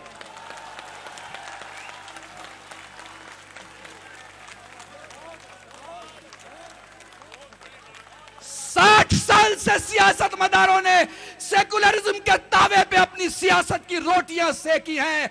अल्लाह के वास्ते मान जाओ हिंदुस्तानियों, ये तुम्हें नौकरी नहीं देंगे, ये तुम्हें काम नहीं देंगे, ये तुम्हारे हाथों को पैसा नहीं देंगे, ये तुम्हारे कदमों को मंजिल नहीं देंगे, ये तुम्हारे हाथों में ना कलम देंगे ना तलवार देंगे, ये तुम्हारी मुंह को जबान और जुमले नहीं देंगे, ये कुछ भी नहीं दे सकते। इनसे मत मांगो, इस धरती से मांगो, धरती से मांगो, धरती से मांगो।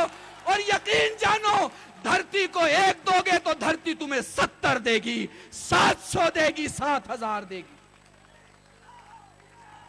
इनकलाब, इनकलाब, इनकलाब। इस देश को नेशनलिज्म की जरूरत है। इस देश में ऐसा मुसलमान चाहिए, ऐसा हिंदू चाहिए, ऐसा वाल्मीकि चाहिए, ऐसा दलित चाहिए जो अपनी रोटी पे नहीं नाज करता हो, हिंदुस्तानी रोटी पे नाज करता हो।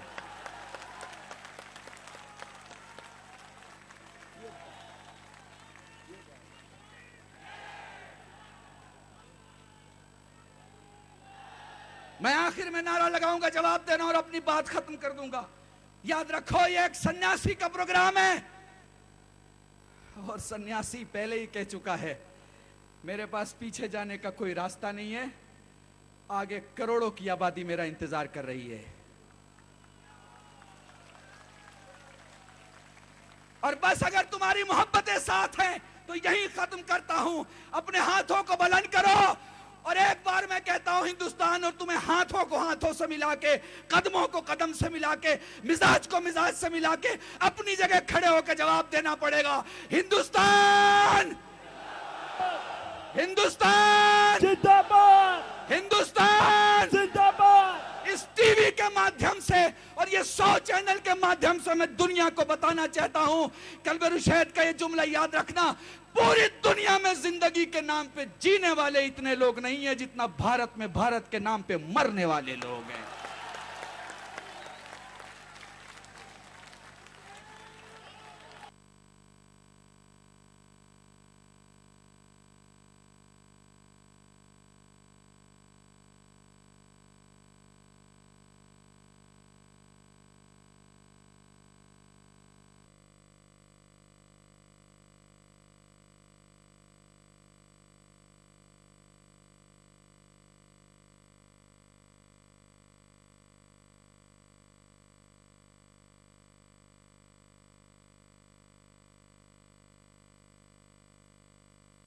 योग, अध्यात्म, आयुर्वेद, संस्कृति एवं संस्कारों का अग्रदूत, योग संदेश, सामाजिक व आध्यात्मिक आंदोलन, भारत स्वाभिमान के विचारों का संवाहक, योग संदेश, विचारों की क्रांति की मशाल। योग संदेश मासिक पत्रिका स्वयं पढ़ें तथा दूसरों को पढ़ने के लिए प्रेरित करें। हिंदी सहित 11 भारतीय भाषाओं में प्रकाशित। आज ही अपने नजदीकी पतंजलि चिकित्सालयों, पतंजलि आरोग्य केंद्रों व बुक स्टॉलों से खरीदें योग संदेश।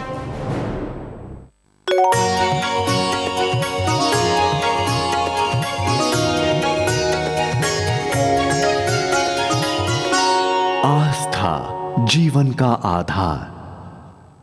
योग, अध्यात्म, आयुर्वेद, संस्कृति एवं संस्कारों का अग्रदूत, योग संदेश, सामाजिक व आध्यात्मिक आंदोलन, भारत स्वाभिमान के विचारों का संवाहक, योग संदेश, विचारों की क्रांति की मशाल।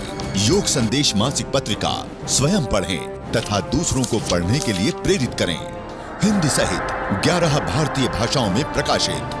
आज ही अपने नजदीकी पतंजलि चिकित्सालयों, पतंजलि आरोग्य केंद्रों व बुक स्टॉलों से खरीदें योग संदेश। अध्यात्म और संस्कृति का अनंत प्रकाश, आस्था अब आपके मोबाइल पर। आप जब चाहें तब योग ऋषि स्वामी रामदेव जी से सुनिए योग, प्राणायाम, आसन एवं आयुर्वेदिक उपचारों के द्वारा स्वस्थ जीवन का रहस्य।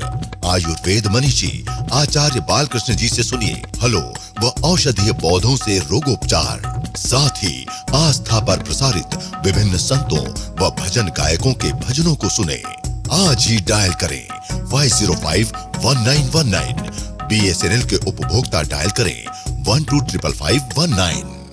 पतंजलि आयुर्वेद के उच्च गुणवत्ता युक्त स्वास्थ्यवर्धक खाद्य उत्पाद एवं जड़ी बूटियों से निर्मित सौंदर्य प्रसाधन हर्बल कॉस्मेटिक्स हरियाणा, पंजाब, दिल्ली व चंडीगढ़ के बाद अब पूरे देश में खुले बाजार में उपलब्ध है।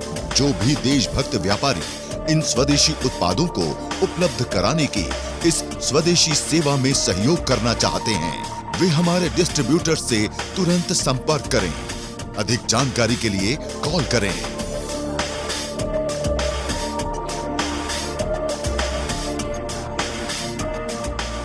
तुम्हारे दिलों की धड़कन, इस देश की मिट्टी का, पाक जमीन का वो पाक बेटा जिसे रामदेव के नाम से जाना जाता है। मैं गुजारिश करूंगा बाबा रामदेव से, मेरे बड़े भाई से, कि वो तशरीफ लाएं और अपनी क़यादत को आप लोगों के सामने रखें।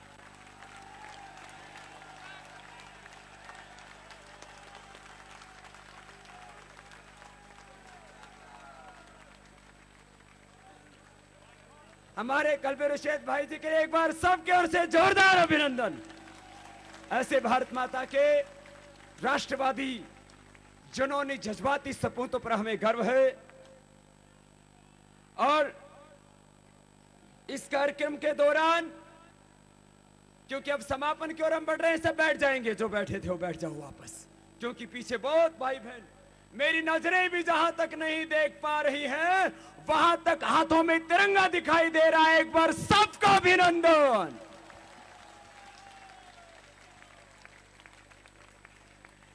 कार्यक्रम के दौरान हमारे वो बुजुर्ग जो हमारे पिता तुल्य हैं, और मैं देश के आम आदमी की पीड़ा को मैंने देखा है, वहां मैं खुद पैदा हुआ हूं, और देश और दुनिया के अमीर लोगों को देखा है, और उन्होंने अपने घरों में भी मुझे आमंत्रित किया है। जब से 4 जून का आंदोलन छिड़ा, सत्ताओं के खिलाफ ये बगावत हुई, सारे के सारे वो बड़े बड़े पूंजीपति जो पहले मुझे बुलाया करते थे, मेरे पास आया करते थे, बोले बाबा प्यार तो करते हैं लेकिन तेरे पास आने से डर लगता है।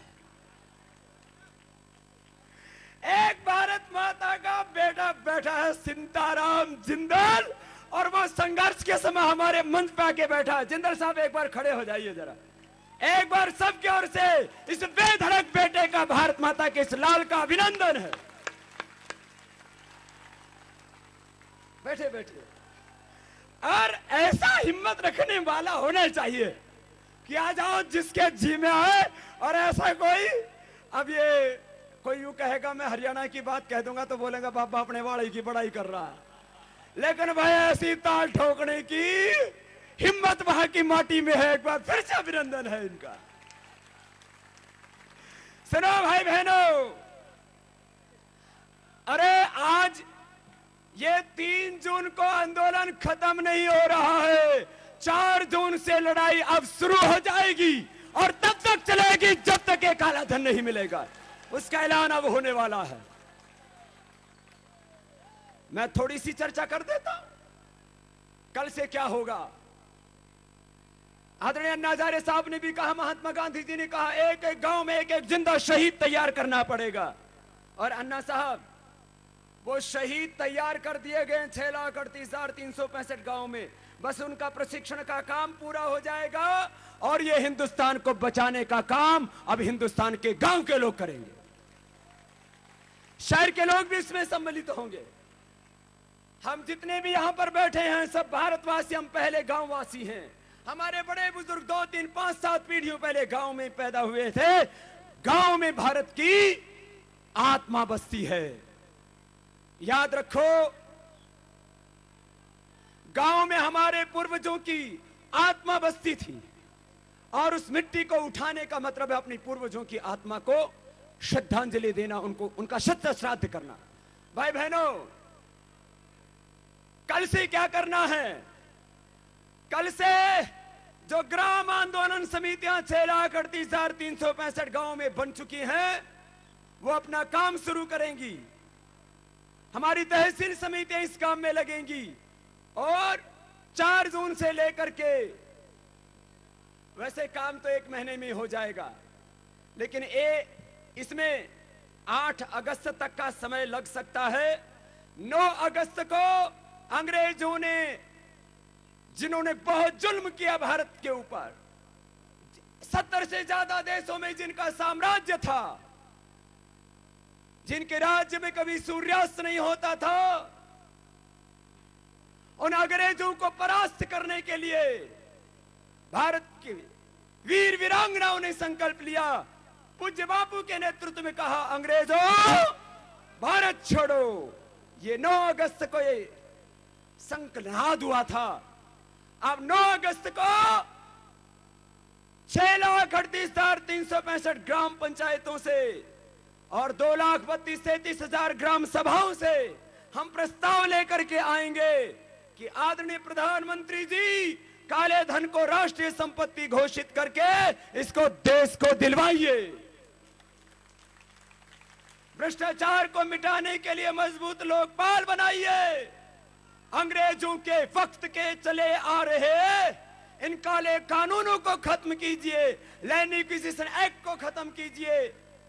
अंग्रेजी तंत्र के स्थान पर स्वदेशी भारतीय तंत्र की स्थापना कीजिए। ग्राम सभाओं से लेकर के लोकसभा तक यह आवाज गूंजेगी और आदरणीय अन्ना हजारे साहब और हम सब मिलकर के आदरणीय प्रधानमंत्री जी को 6,38,365 ग्राम पंचायतों के और 2,32,000 से ज्यादा ग्राम सभाओं के समर्थन पत्र को सौंपेंगे कि सारा हिंदुस्तान चाहता है काले धन को देश को दिलाओ। जब आपका काला धन नहीं है तो फिर आपको दिक्कत क्या है?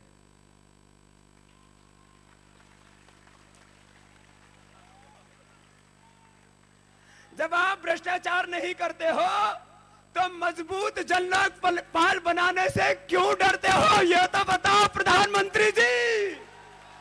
परित्राणाय साधूनां विनाशाय च दुष्कृतां धर्म संस्थापनार्थाय संभवामि युगे युगे यदा यदा हि धर्मस्य ग्लानिर्भवति भारत अभ्युत्थानम् धर्मस्य तदात्मनं सृजाम्यहम्। ये उद्घोष किया था हमारे मोहन ने।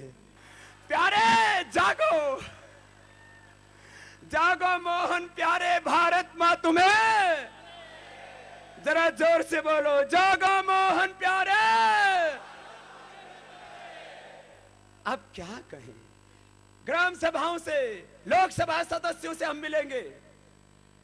आज ही मैं यहां बैठा हुआ था, चंद्रबाबू नायडू जी का फोन आया था मंच पे ही। बोला बाबा जी एक काले धन को वापस दिलाने के अभियान में, मजबूत लोकपाल बनाने के अभियान में हम आपके साथ हैं। नायडू जी का एक बार अभिनंदन है। कल मैंने शरद यादव जी से भी बात की, लालू से भी बात करेंगे। अरे बात करने में क्या दिक्कत है? हमारा कोई खानदानी बैर थोड़ी ना है। हमारी कौन सी बहस खोल रखी है उसने?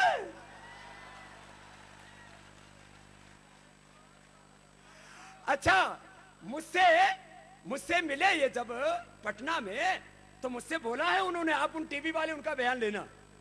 उन्होंने मुझसे कहा था बाबा जी काले धन के अभियान में हम आपका साथ देंगे। पता नहीं बीच में कुछ चुगलखोरों ने चुगली कर दी। अरे भाई यदि कोई कहता है भाई काले धन को दिलाने में हम साथ में और मजबूत लोकपाल बनाने में भी हम साथ में हैं, कैसे भी दे चाहे, हमें तो उनसे मैंने एक चिट्ठी लिखवा रखी है। ये चिट्ठी लेके जाऊंगा सबके पास, लालू जी के पास भी जाऊंगा, शरद यादव जी के भी पास जाऊंगा, आदरणीय मुलायम सिंह जी के भी पास जाऊंगा, नितिन गडकरी जी के भी पास जाऊंगा और पूज्य माता सोनिया गांधी जी के भी पास जाऊंगा। हमने तो अपने गुरुओं से, हमारे गुरुजी बैठे, दोनों गुरुओं ने मुझे शिक्षा दी है। मातृवत परदारेषु परद्रव्येषु लोष्ठवत आत्मत सर्वभूतेषु यह पश्यति स पश्यति। यह दर्शन था हमारा। पराये धन को मिट्टी के समान जानो और सब मां बहन बेटियों को माता के समान देखो। यही दर्शन अपने बड़ों ने दिया है। इसलिए यह पत्र तैयार कर लिया है और सबको आज भेज भी दिया है। हमने उनसे बहुत आदर पूर्वक कहा है कि हम कुछ नहीं चाहते, हम तो काला धन वापस चाहते हैं, हम तो भ्रष्टाचार को मिटाने के लिए मजबूत लोकपाल बनाना चाहते हैं और बने हुए कानूनों को मजबूती से लागू करवाना चाहते हैं और शिक्षा में सदाचार बढ़े। याद रखो हमारे जयेश राजपूत जी बैठे कि जब तक शिक्षा में बदलाव नहीं आएगा, शिक्षा में संस्कार नहीं दिए जाएंगे। आज हम भ्रष्टाचार के खिलाफ इसलिए लड़ रहे हैं, हमारे गुरुओं ने हमें सदाचार की शिक्षा दी है। यही शिक्षा जब भारत के हर स्कूल कॉलेज यूनिवर्सिटी में दी जाएगी तो कोई भारत का बच्चा बेईमान नहीं हो सकता, बल्कि बेईमानों के सीने के ऊपर वार करेगा, प्रहार करेगा, उनका विनाश करने के लिए खड़ा हो जाएगा। शिक्षा में बदलाव जरूरी है। जब सदाचार नहीं बढ़ेगा तो भ्रष्टाचार कैसे रुकेगा? हम उनसे कहेंगे काले धन को दिलाने के लिए उसकी 7 प्रक्रियाएं हैं। उसको राष्ट्रीय संपत्ति घोषित करके बेनिफिशियल ओनरशिप का डिक्लेरेशन करो, पार्टिसिपेटरी प्रोमिसरी नोट को खत्म करो, prevention of corruption money laundering act में एक नया प्रोविजन करो जनरल पर्पस एफआईआर का, और जो अवैध धन, अवैध संपत्ति, इलीगल मनी, इलीगल एसेट्स देश के भीतर और बाहर जो भी जमा हो उसकी स्क्रीनरी के लिए अपने आप को प्रस्तुत करो। 36,000 से ज्यादा जो सरकार के पास सोच रहे हैं, 9,900 जो ट्रांजेक्शन्स हैं, और 3,000 से जो ज्यादा सरकार के पास नाम, उनके नाम बताओ। बड़े नोट को बंद करो, नोट में खोट है। बड़े इस टैक्सेशन प्रणाली को, बैंकिंग से कैसी लॉज को खत्म करो। अरे पहले तो इन भ्रष्टाचारियों को अपना काला धन जमा कराने के लिए बाहर जाना पड़ता था, अब तो इन काले धन जमा करने वाले बैंकों की शाखाएं यही खोल दी इन बेईमानों ने। ये सब तमाशा बंद करो। ये पत्र लेकर के जा रहे हैं। मैं कल 2-3 नेता, कल से शुरू कर रहा हूं, कल ही मिल रहा हूं, और वो सिग्नेचर करके देंगे। पहले भी करके दिया था, और शुरुआत सबसे पहले कम्युनिस्ट पार्टी के एबी वर्धन जी ने की थी। एक बार उनके लिए भी जोरदार तालियां। ये हम पर आरोप लगाते हैं हम किसी पार्टी के एजेंट हैं। हम पार्टी के एजेंट नहीं, किसी संगठन के एजेंट नहीं, हम 121 करोड़ लोगों के एजेंट हैं। ये कहते हुए मैं गर्व है और हम उनके लिए काम करेंगे। तो ये चिट्ठी लेकर के जाएंगे सब पार्टी के अध्यक्षों के पास। नीचे हमारे कार्यकर्ता, जिले के कार्यकर्ता, वहां के लोकसभा के सांसद से, राज्यसभा के सांसद से इस समर्थन पत्र पर हस्ताक्षर कराएंगे। क्या है समर्थन पत्र? ग्राम सभा से लोकसभा तक भारत स्वाभिमान आंदोलन के काले धन को वापस लाने व आगे से काला धन जमा ना हो, इसकी 7 प्रक्रियाओं, भ्रष्टाचार के लिए मजबूत लोकपाल बनाना, बने हुए कानूनों को लागू करना, शिक्षा में सदाचार बढ़ाना, इन 3 उपायों व व्यवस्था परिवर्तन के 6 मुद्दों, राष्ट्रीय किसान आय आयोग का गठन, समान शिक्षा, समान चिकित्सा, चुनाव सुधार जिसकी बात कर रहे थे आदरणीय अन्ना हजारे साहब, भूसुधाओं की लूट को खत्म करना, और अंग्रेजों के वक्त के बने हुए काले कानूनों को के स्थान पर स्वदेशी कानून व्यवस्था लागू करना। इन 6 मुद्दों पर मैं पूर्ण सहमत हूं। अगली बात, एफडीआई की चाबी, ये ना काले धन की चाबी। आदरणीय बहन किरण बेदी मुझसे कह रही थी, बोले बाबा कुछ लोग कह रहे हैं क्या सारा ही एफडीआई से काला धन आया है? करीब 80% आया है। जो 20% ईमानदारी से काला धन आया है उस पर विरोध नहीं है, लेकिन परंतु ये 80% करीब 80% जो बेईमान लोग लेके आए हैं, ये इनका अधिकार नहीं, ये देश का अधिकार होगा। उसको राष्ट्रीय संपत्ति घोषित करना पड़ेगा। उसके ओनर वो लोग हैं ही नहीं। विदेशी पूंजी निवेश, ये दूसरा बिंदु। दो ही बात है। अपन तो भाई देखो गांव के आदमी मोटी मोटी बात समझते हैं और मोटी मोटी बात कहते हैं। अर्थशास्त्र के बारे में दुनिया का कोई भी इकोनॉमिस्ट हमसे बहस कर सकता है, लेकिन खूंटा ठोक आदमी है। आज खूंटा ठोका है दिल्ली में, कल को खूंटा ठुकेगा पूरे हिंदुस्तान में, और किसी के माए के लाल की हिम्मत उखाड़ देना।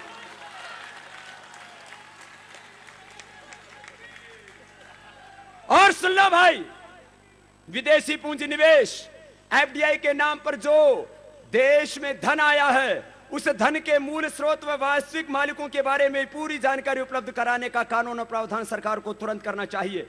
इससे एक तो काला धन जमा करने वालों को प्रामाणिक रूप से पता लग सकेगा, और इन्हीं लोगों का देश व विदेश में एफडीआई के अतिरिक्त जो अन्य अवैध धन व संपत्ति है उसका भी पता लग सकेगा। वह देश को पूरा 400 लाख करोड़ रुपए काला धन मिल सकेगा। इससे देश में आर्थिक पारदर्शिता, इकोनॉमिक ट्रांसपेरेंसी आएगी। ये 2 ही तो बातें हैं। अरे भाई तुम्हारा काला धन नहीं है तो काले धन को देश को दिलाने में तुम्हें आपत्ति क्या? तुम्हारा एफडीआई में काला धन नहीं है तो तुम्हें उसके मूल मालिकों और मूल स्रोतों के बारे में बताने में दिक्कत क्या है? तुम भ्रष्टाचारी नहीं हो तो भ्रष्टाचार के खिलाफ मजबूत लोकपाल बनाने में तुम्हें दिक्कत क्या है? वो मनवीर चला गया, कारण महल पूछ बैठे हम चोरों के सरदारों से।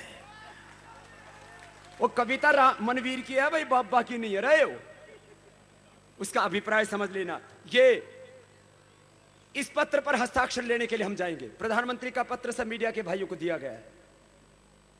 हमने गडकरी जी से भी बात की है, उनसे भी कल मिलने वाला हूं। जिन्होंने टाइम दे दिया उनके मैंने नाम बता दिए हैं, जिन्होंने नहीं टाइम दिया उनसे हम टाइम शालीनता के साथ लेंगे। देखो अभी बात की जा रही थी कि बाबा रामदेव और अन्ना हजारे की टीम में फिर से जंग शुरू। क्या हुआ? बोले बाबा ने कहा नाम मत लो। अन्ना हजारे साहब ने 6 विकेट ले लिए बिना नाम लिए ही।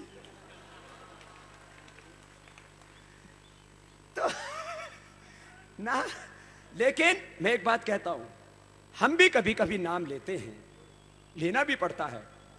भाई केजरीवाल जी ने भी ट्वीट किया है, लाभ नहीं भी पड़ता, हम भी लेते कभी कभी, लेकिन आज का हमने प्रोटोकॉल बनाया था जिससे कि क्या होता है, अब जैसे मैंने क्यों बनाया था प्रोटोकॉल कि आज हम नाम लेंगे तो बात दूसरी तरफ डाइवर्ट कर देते हैं, और बात होगी डाइवर्ट। जब से नाम लिए गए तब से नामों की लड़ाई शुरू होगी, काला धन और भ्रष्टाचार और लोकपाल गया बाहर में, ये गड़बड़ कर देते हैं। इसलिए हम काला धन वालों के नाम बताने में हमको कोई गुरेज नहीं है, जो भ्रष्टाचार कर रहे हैं उनका नाम लेने में हमें कोई गुरेज नहीं है। लेकिन मैं सबसे कहूंगा, आज भाई अरविंद ने नाम लिए, उससे भी हमें गुरेज नहीं है, लेकिन मैंने कहा बात कई बार डाइवर्ट हो जाती है दूसरी तरफ, इसलिए वो यदि नाम भी लेते रहे और हम 99% बिना नाम के काम करते हैं, कभी कभी तो हम भी ले देते हैं, लेकिन आज प्रोटोकॉल ऐसा बनाया था, इसलिए इसको कोई मतभेद ना समझे। ये तो बात को कहने का थोड़ा तरीका अलग अलग हो जाता है कई बार, जैसे आदरणीय अन्ना हजारे साहब ने कोई नाम लिया और सारी बात कह दी, तो बात ऐसी कहो मारो फिर पता ना लगने दो, अपने देश की कहावत है, ऐसे गुम चोट मारो बाद में मालिश करता रहे अपने। मैं अपने तो देसी आदमी, देसी बात समझ में आती है। दूसरी बात, और एक और अफवाह फैला दी, बाबा रामदेव और अन्ना हजारे का साथ छोड़ के केजरीवाल बीच में भागे। ऐसी ऐसी धारदार बात चलाते हैं कुछ लोग, सच पता नहीं क्यों हो गया। अरे कुछ नहीं हुआ भाई, अरविंद की तबीयत थोड़ी ढीली थी, आदरणीय अन्ना हजारे साहब और हमसे वो अनुमति लेके गए हैं, वो भागे नहीं हैं, वो जागे हुए हैं। एक बार अरविंद जी का भी अभिनंदन कर दीजिए।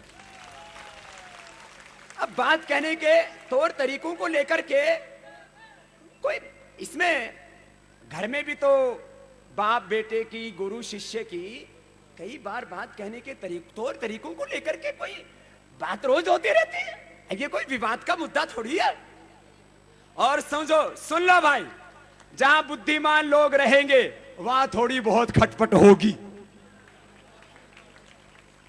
ये थोड़ी बहुत होगी। अरे थारे घर में बर्तन है, चम्मच है, कटोरी है, थाली है, धोते हो तो बसती है कि नहीं बनती? टनाटन बसती है, लेकिन इतनी मत बजाइयो कि टूट जाए। इसलिए भाई ये तो थोड़ी बहुत तो चलेगी। शालीनता के साथ हमें आंदोलन करना है, इसलिए जितना हो सके उतना हम मुद्दों से बहस ना भटके, इसके लिए कोशिश करते रहें।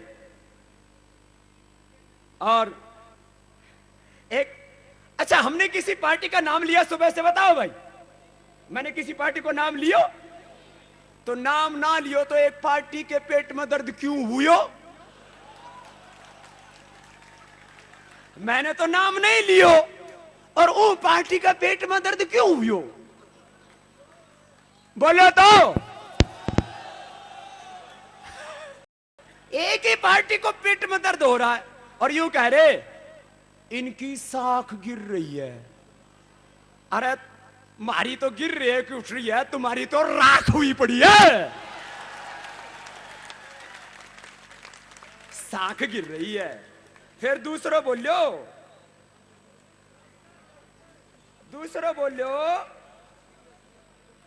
कि यो बाबू और यो अन्ना, यो बाबा जी और यो अन्ना जी देश के खिलाफ साजिश कर रहे हैं। बोलो भाई, हम कोई साजिश कर रहे हैं क्या? भाई जो हम काम कर रहे हैं इसमें कोई साजिश नजर आवे था न? फिर कौन सी साजिश कर रहे हैं भाई? कौन सी क्या बोला अंग्रेजी में इसने? कॉन्स्पिरेसी। यूं कहे साजिश कर रहे हैं ये जंतर मंतर पर बैठ के। हम कौन से मंत्र मार रहे हैं भाई? साजिश ये करे देशद्रोहियों को बिरयानी ये खिलाए,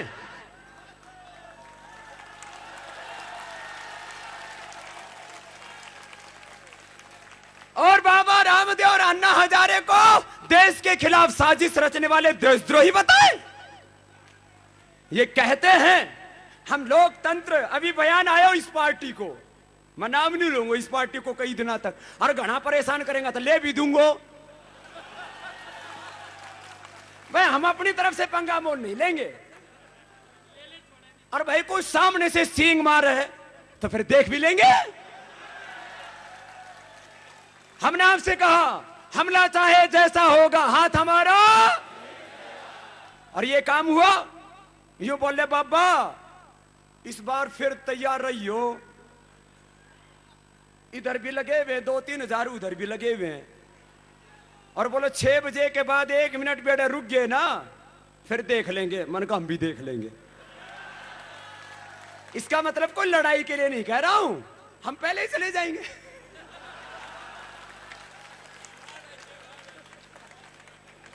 भाई वो 1 मिनट में पंगो क्यों करनो। भाई हमारा पंगा कोई पुलिस से थोड़ी है। हमारा पंगा तो काला धन लाने से है। हमारा पंगा तो मजबूत लोकपाल बनाने से है। कोई पार्टी से हमारा। अच्छा बताओ पार्टी से हमारा और इन नेताओं से हमारा कौन सा खानदानी बैर है। अरे हम खानदानी किसान हैं। हम खानदानी किसान हैं और कर्म से सन्यासी हैं। और किसान और सन्यासी होने से पहले हम सब भारतवासी हिंदुस्तानी हैं जो हमारे कल्बे ऋषि साहब ने कहा। तो भाई यूं बोले ये तो साजिश कर रहे हैं, लोकतंत्र पर हमला कर रहे हैं। आदरणीय प्रधानमंत्री जी आपके कैबिनेट में रहते रहते 1,76,000 करोड़ रुपए का 2G घोटाला हो गया। 70,000 करोड़ रुपए से ज्यादा का कॉमनवेल्थ घोटाला हो गया। आदर्श घोटाला। और घोटालों का नाम क्या बताएं, इसमें तो है बहुतों का मुंह काला। और जब कोयला का हुआ महा घोटाला करीब 50 बिलियन टन। जोर से बोलिए तो कितना। इसकी कीमत पता है कितनी है। करीब 200 लाख करोड़। कितनी। किसकी संपत्ति है। हमारी है। ये देश की संपत्ति है। देश की जनता की संपत्ति है। उसने बेच दी हो। लोकतंत्र को खुद कमजोर कर रहे हैं। याद रखना मैं प्रामाणिकता से इस बात को कह रहा हूं। बड़े बड़े लोग यहां पर बैठे हमारे वैदिक जी साहब से लेकर के तमाम लोग हमारे पत्रकार भाई बैठे हैं। आजादी के 64 वर्षों के इतिहास में लोकतंत्र और लोकतांत्रिक संस्थाओं के ऊपर आज जैसे कमजोर लोग बैठे हैं इतिहास में इतने कमजोर लोग कभी नहीं बैठे। मैं किसी एक व्यक्ति पर हमला नहीं कर रहा हूं और व्यक्ति हमारा टारगेट भी नहीं है। देश का लोकतंत्र सबसे बड़ा होता है। उसकी शान थे सरदार वल्लभ भाई पटेल, लाल बहादुर शास्त्री, गुलजारी लाल नंदा।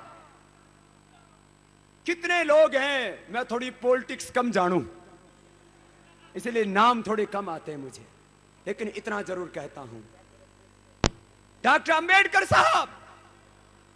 कोई माई का लाल बता दे डॉक्टर अंबेडकर साहब ने 1 रुपए की बेईमानी की हो। और अंबेडकर साहब ने तो विदेशी पूंजी निवेश का FDI का भी विरोध किया था। हमारे देश में किस बात की कमी है। भाई बहनों तो कल से क्या काम शुरू होगा। हम जाएंगे लोकसभा सदस्यों के पास जो इनका शीर्ष नेतृत्व है, पार्टियों के लीडरशिप के पास। और हमारे जिले के कार्यकर्ता जाएंगे अपने MP के पास। और हमारे गांव सभाओं के, गांव आंदोलन समितियां जो बन रही उनके कार्यकर्ता जाओगे ग्राम सभाओं के पास। और सारे लेकर के आएंगे 8 अगस्त को। और 8 अगस्त को ये काम नहीं हुआ तो 9 अगस्त से अगले आंदोलन की आज घोषणा करते। भारत छोड़ो के दिन आदरणीय अन्ना हजारे साहब से भी हमने बात की और सभी संगठन के लोगों से। और खाली अभी अभियान केवल भारत स्वाभिमान का, केवल ये अन्ना हजारे साहब का नहीं, ये अभियान देश की सभी सामाजिक, आध्यात्मिक, राजनीतिक संस्थाओं का बने। हमारी अपेक्षा है सब इसमें जुड़ेंगे। तो ये अगली घोषणा कल से शुरू हो जाएगा। 4 जून से आंदोलन की तेज धार होगी। और अगला आंदोलन कब होगा। 9 अगस्त को सब लोग तैयार हैं। हाथ उठा करके बोलिए भारत माता की जय। और भगवान की कृपा देखो कल बादल बरसाए और आपको जाते जाते आज फिर भगवान आशीर्वाद देने के लिए आकाश में प्रतीक्षा कर रहे हैं।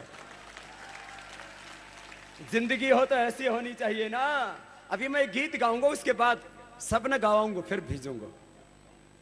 सुनो, हमारे एक बहुत बड़े अर्थशास्त्री हैं भाई वैद्यनाथन जी, उन्होंने मुझे लिख करके भेजा, फिलीपीन से 3120 करोड़ रुपए फिलीपीन का आ चुका है, फिलीपीन का काला धन।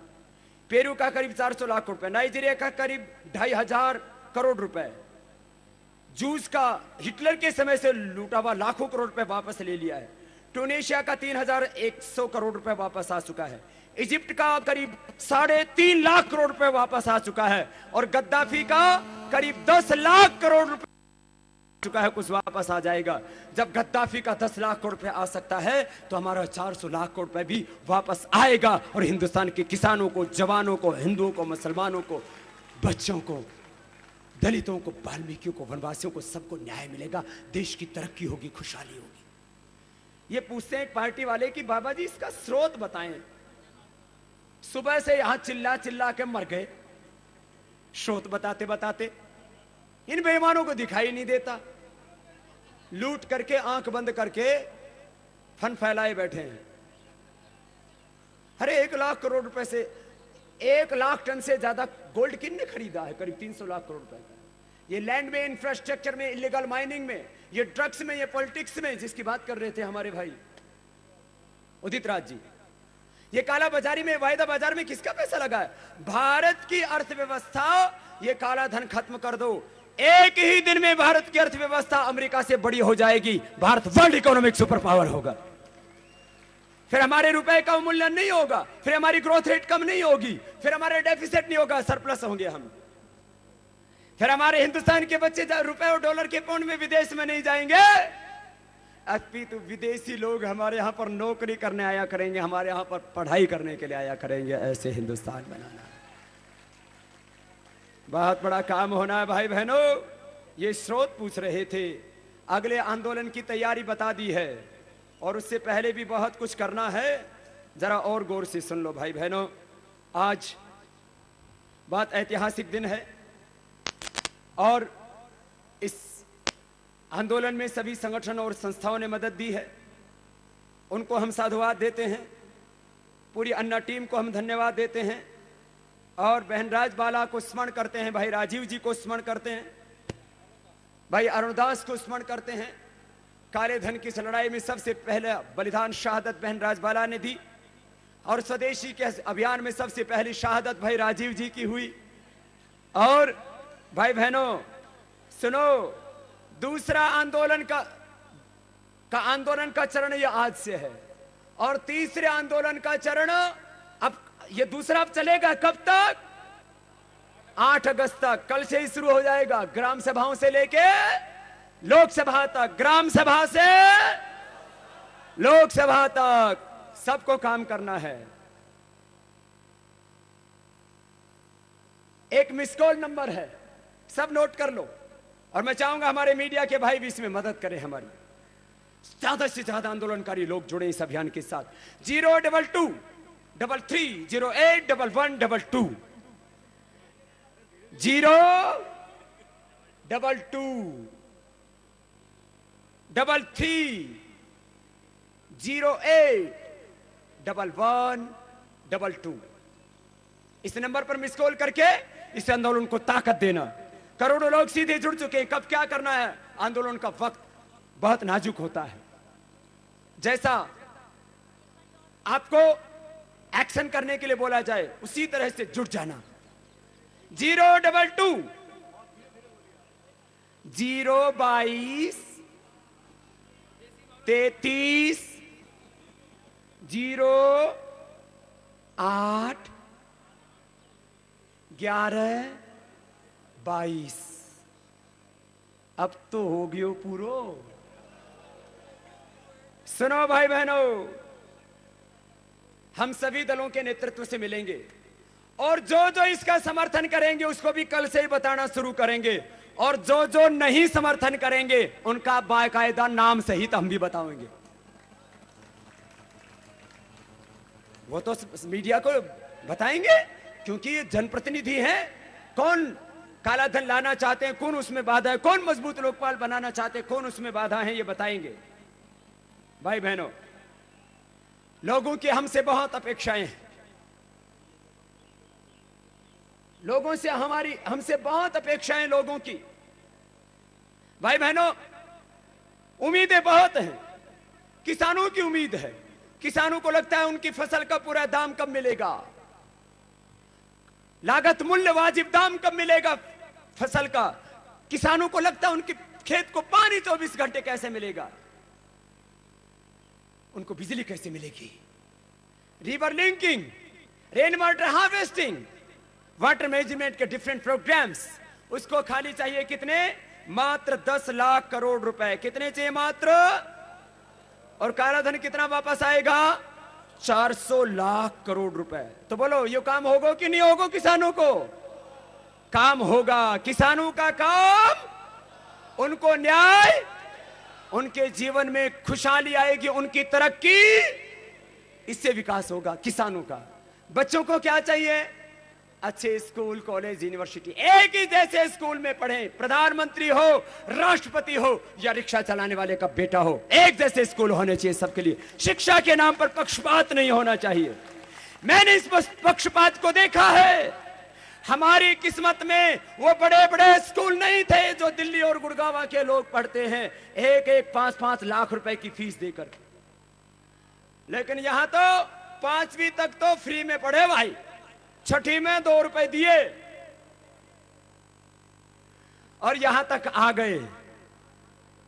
गांव की उन अंधियारी भरी, धूल भरी गलियों से यहां तक का सफर तय किया है। जो मेरे साथ अन्याय हुआ वो हिंदुस्तान के बच्चों के साथ अन्याय ना हो, यह मेरा संकल्प है। भारतीय भाषाओं में शिक्षा होगी। चीन के बच्चे किस भाषा में पढ़ते हैं बोलो, और जापान के लोग, क्या जापान के लोगों को टेक्नोलॉजी नहीं आती? जर्मनी के लोग किस में पढ़ते हैं बोलो, फ्रांस के लोग, इटली के लोग, वो तो छोटा सा देश है। इटली के लोग इटालियन में पढ़ते हैं, फ्रांस के फ्रेंच में, जर्मनी के जर्मन में, जापान के जापानीज में। तो हिंदुस्तान में भी भारतीय भाषाओं में भारत की शिक्षा व्यवस्था होगी, ऐसा नियम बनाना पड़ेगा। तो गरीब का, मजदूर का, किसान का बेटा भी, दलित वाल्मीकि का, मुसलमान का बेटा भी IAS IPS बनेगा, डॉक्टर, इंजीनियर, साइंटिस्ट बनेगा। हम नहीं कहते अंग्रेजी को खत्म करो, लेकिन अंग्रेजी से ऊपर अपनी मातृभाषा को रखो, अपनी राष्ट्रभाषा को रखो। हम विदेशी भाषा का तिरस्कार नहीं करते, लेकिन मां तो मां रहेगी भाई, वो दूसरी भाषाएं मौसी हो सके।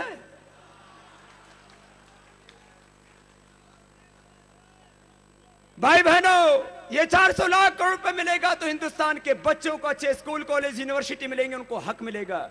ये हिंदुस्तान के जवान, भारत जैसा जवान, भारत जैसा बलवान, भारत जैसा धनवान, भारत जैसा चरित्रवान, यहां जल, जंगल, जमीन, जड़ी बूटियां, यहां की जवानी में जो ताकत है वो पूरी जहान में कहीं नहीं है। सारे जहां से अच्छा,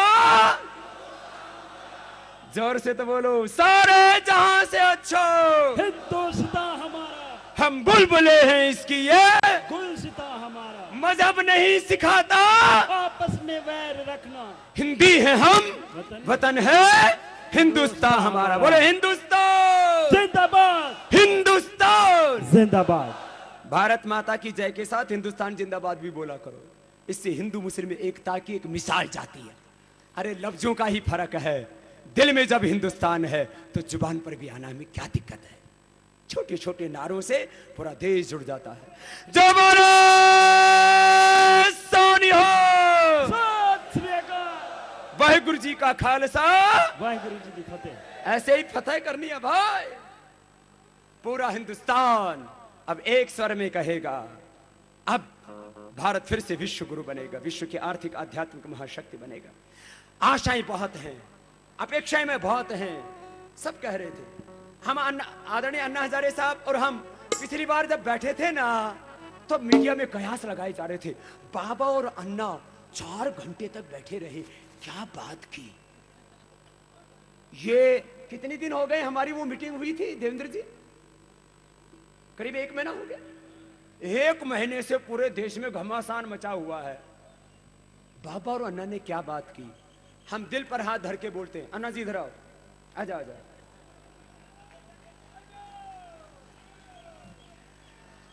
एक बार जोरदार अभिनंदन आदरणीय अन्ना हजारे साहब का। बाकी बैठो बैठो, आजा आचार्य जी आएंगे। अन्ना जी आदरणीय अन्ना हजारे साहब और हम यहां इसलिए खड़े हुए हैं, ये बहुत तरह के कयास रोज लगाए जाते हैं। ये बाबा रामदेव और अन्ना हजारे क्या बात करते हैं।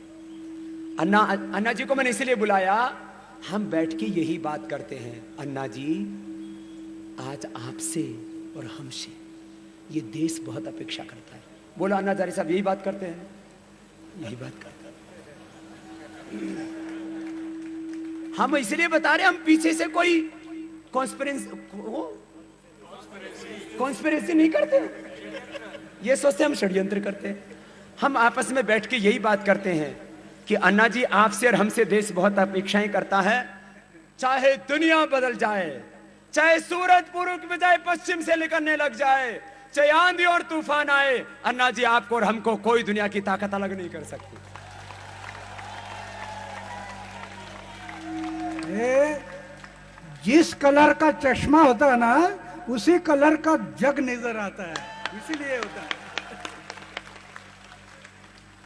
मैंने क्यों बुलाया अन्ना जी को, कष्ट इसलिए दिया कि ये सदा सदा के लिए भ्रम टूट जाए। सब लोग चिंतित रहते हैं। हमारी बहन जी खड़ी हो जाके, किरण बेटी खड़ी हो, ये रोज मुझे फोन करती है, बाबा आप अलग नहीं हो ना, अब तो भ्रम टूट गया ना, खड़ी हो। ये रोज मुझसे बोलती है, बाबा जी आप लोग अलग मत होना। बहन केजरीवाल का धन्यवाद, 2 दिलों को जोड़ने में इसने भी बड़ा काम किया है।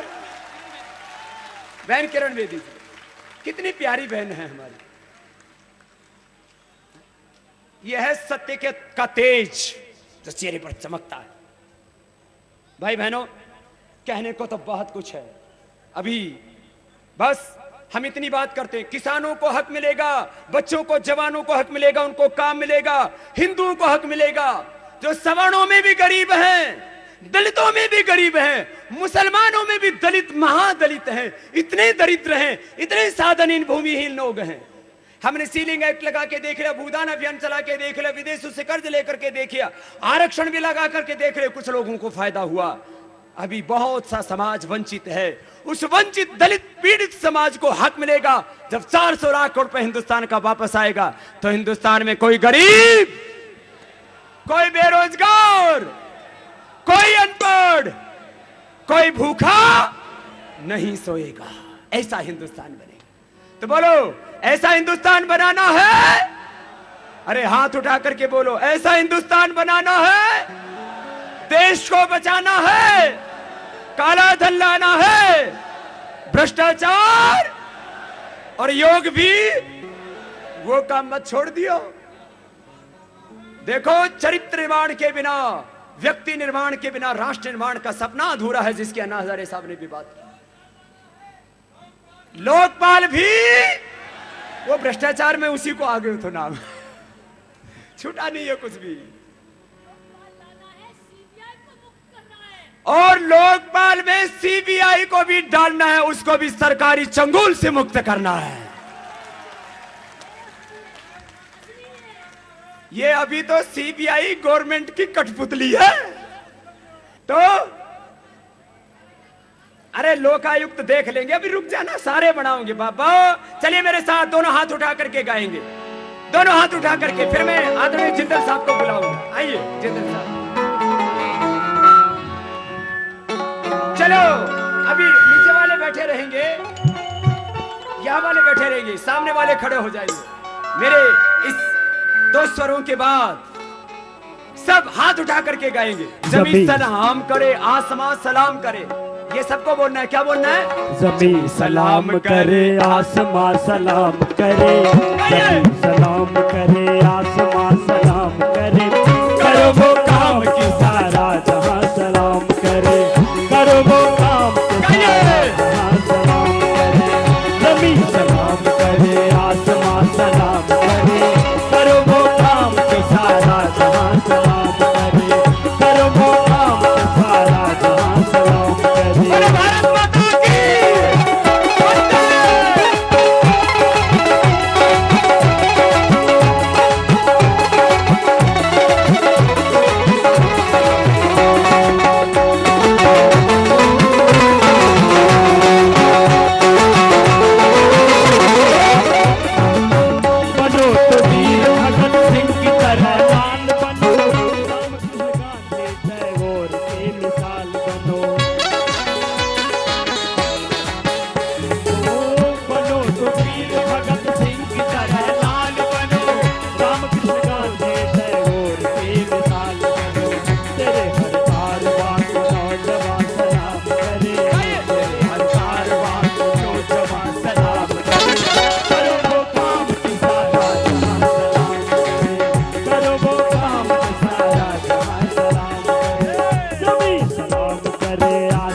एक बार जोरदार करतल ध्वनि से इस नीडर निर्भीक हमारे योद्धा का भी अभिनंदन। जिंदल जी।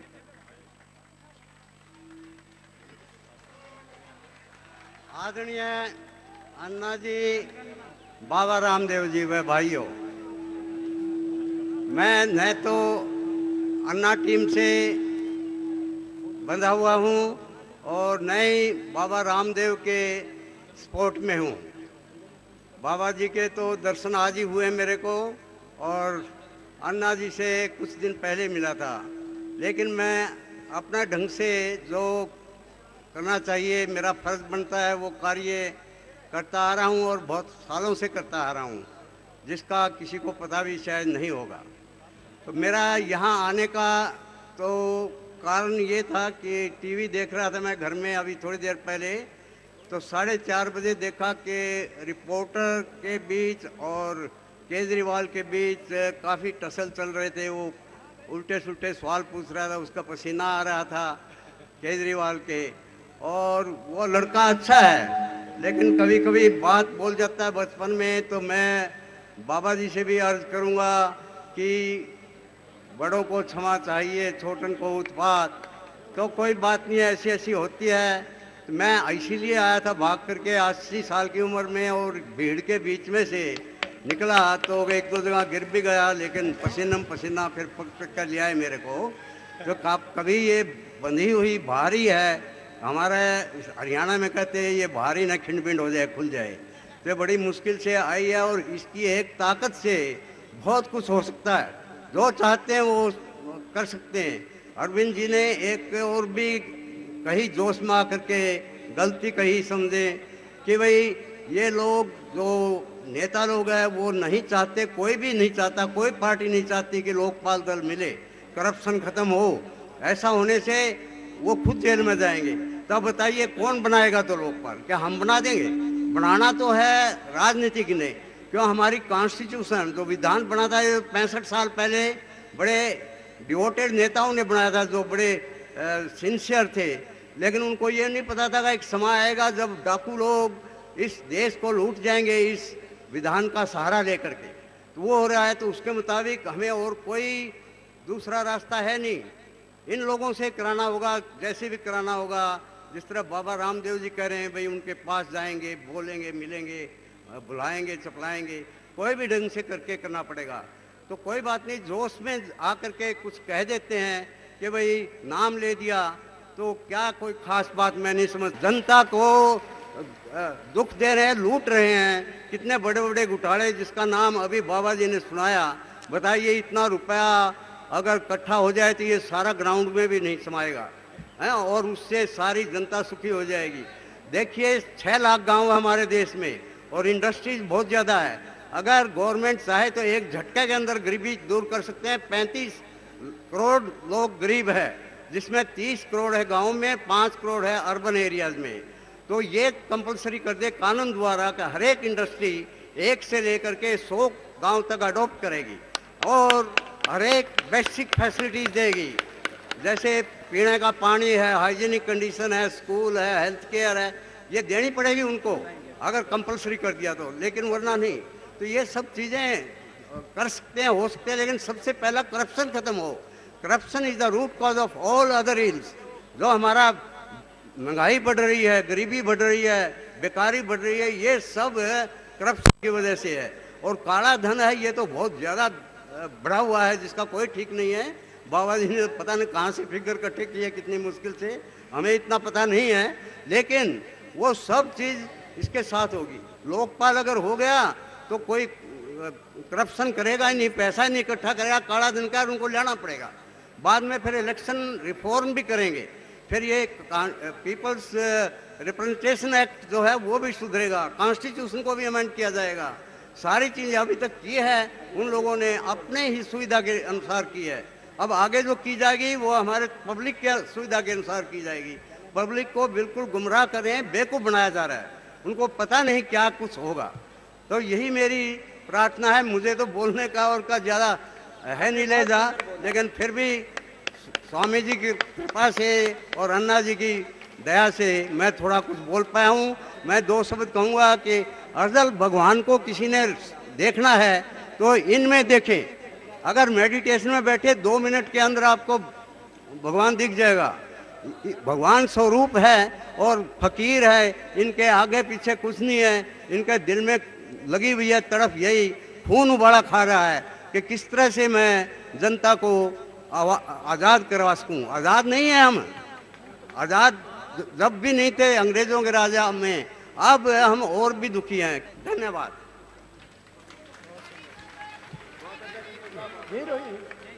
और पूज्य शिष्य रविशंकर जी ने अपने आर्ट ऑफ लिविंग के प्रतिनिधि भाई गौतम जी यहाँ पर भेजे और वो भी हमारे इस पूरे अभियान में साथ हैं। और जब 9 अगस्त से जब आर पार की जंग शुरू होगी, इस बार आए हो जितने भी हजार, और अगली बार करोड़ों लोग एक साथ दिल्ली की तरफ कूच करेंगे, उसकी होगी सरकार जिम्मेदार। पुलिस प्रशासन को हम धन्यवाद देते हैं इस बार के सुचारू कार्यक्रम को संचालित करवाने में सहयोग करने के लिए। सभी सामाजिक आध्यात्मिक राजनीतिक संगठनों ने इस अभियान को जिन्होंने समर्थन दिया है, एक बार जोरदार तालियों से उनका अभिनंदन। हमारे इलेक्ट्रॉनिक और प्रिंट मीडिया के भाइयों ने भी, आदरणीय अन्ना साहब हमारे साहब सबके साथ तप किया, इन्होंने भी अनशन किया। एक बार जोरदार तालियां हमारे मीडिया के भाइयों के लिए। इन्होंने, इनकी राष्ट्र निर्माण में बहुत बड़ी भूमिका है। ये लोकतंत्र का बहुत बड़ा स्तंभ है, करोड़ों लोगों तक ये संदेश पहुंचाया। सभी स्टेट कैपिटल्स में लाखों भाई बहन इस अभियान में जुड़े हुए हैं। और अब शाम को 6 बजे के बाद, यद्यपि दिल्ली में कोई कार्यक्रम नहीं रखा है क्योंकि कोई अराजक तत्व ना घुस करके बीच में, हिंदुस्तान के 647 जिलों में मसाल जुलूस निकलेगा, कंडल जुलूस निकलेगा, रैलियां निकलेंगी, पद यात्राएं निकलेंगी। पूरे हिंदुस्तान भर में करोड़ों लोग खड़े होकर के कहेंगे अब हमें मजबूत लोकपाल चाहिए, अब हमें भ्रष्टाचार मुक्त भारत चाहिए, हमें काला धन चाहिए। हम सब मिलकर के देश को बचाएंगे। लोकतंत्र में जनता सर्वोपरि होती है। और इस अभियान से सदा जुड़े रहने के लिए और आगे की जंग को जारी रखने के लिए 02233081122 ये नंबर आस्था और संस्कार चैनलों पर भी निरंतर प्रसारित होता रहता है। आप वेबसाइट भारत स्वाभिमान की और फेसबुक वो भी जरूर देख करके इस अभियान से निरंतर जुड़े रहें। और सब मिलकर के अब अंत में हम राष्ट्रगान के साथ वंदे मातरम का गीत गाते गाते 7 लाख से ज्यादा वीरों ने शहादत देकर के जो हमें आजादी दिलाई, मिलकर के सब सीधे खड़े हो जाएंगे, वंदे मातरम के बाद प्रस्थान करेंगे। वंदे मातरम, वंदे मातरम, सुजलाम सुफलाम मलयज शीतलाम श्यामलाम मातरम, वंदे मातरम, शुभ्रजोत्स्नां पुलकितयामिनीं पुल्लकुसुमित द्रुमदल शोभिनीं सुहासिनीं सुमधुर भाषिणीं सुखदां वरदां मातरम, वंदे मातरम, वंदे मातरम, वंदे मातरम। बोले भारत माता की जय, भारत माता की जय। वंदे मातरम, वंदे मातरम, इंकलाब जिंदाबाद, इंकलाब जिंदाबाद, हिंदुस्तान जिंदाबाद, हिंदुस्तान जिंदाबाद। सबको सलाम, प्रणाम, आदाब, सत श्री अकाल, सबको नमस्ते, सबको बहुत बहुत हृदय से प्रणाम।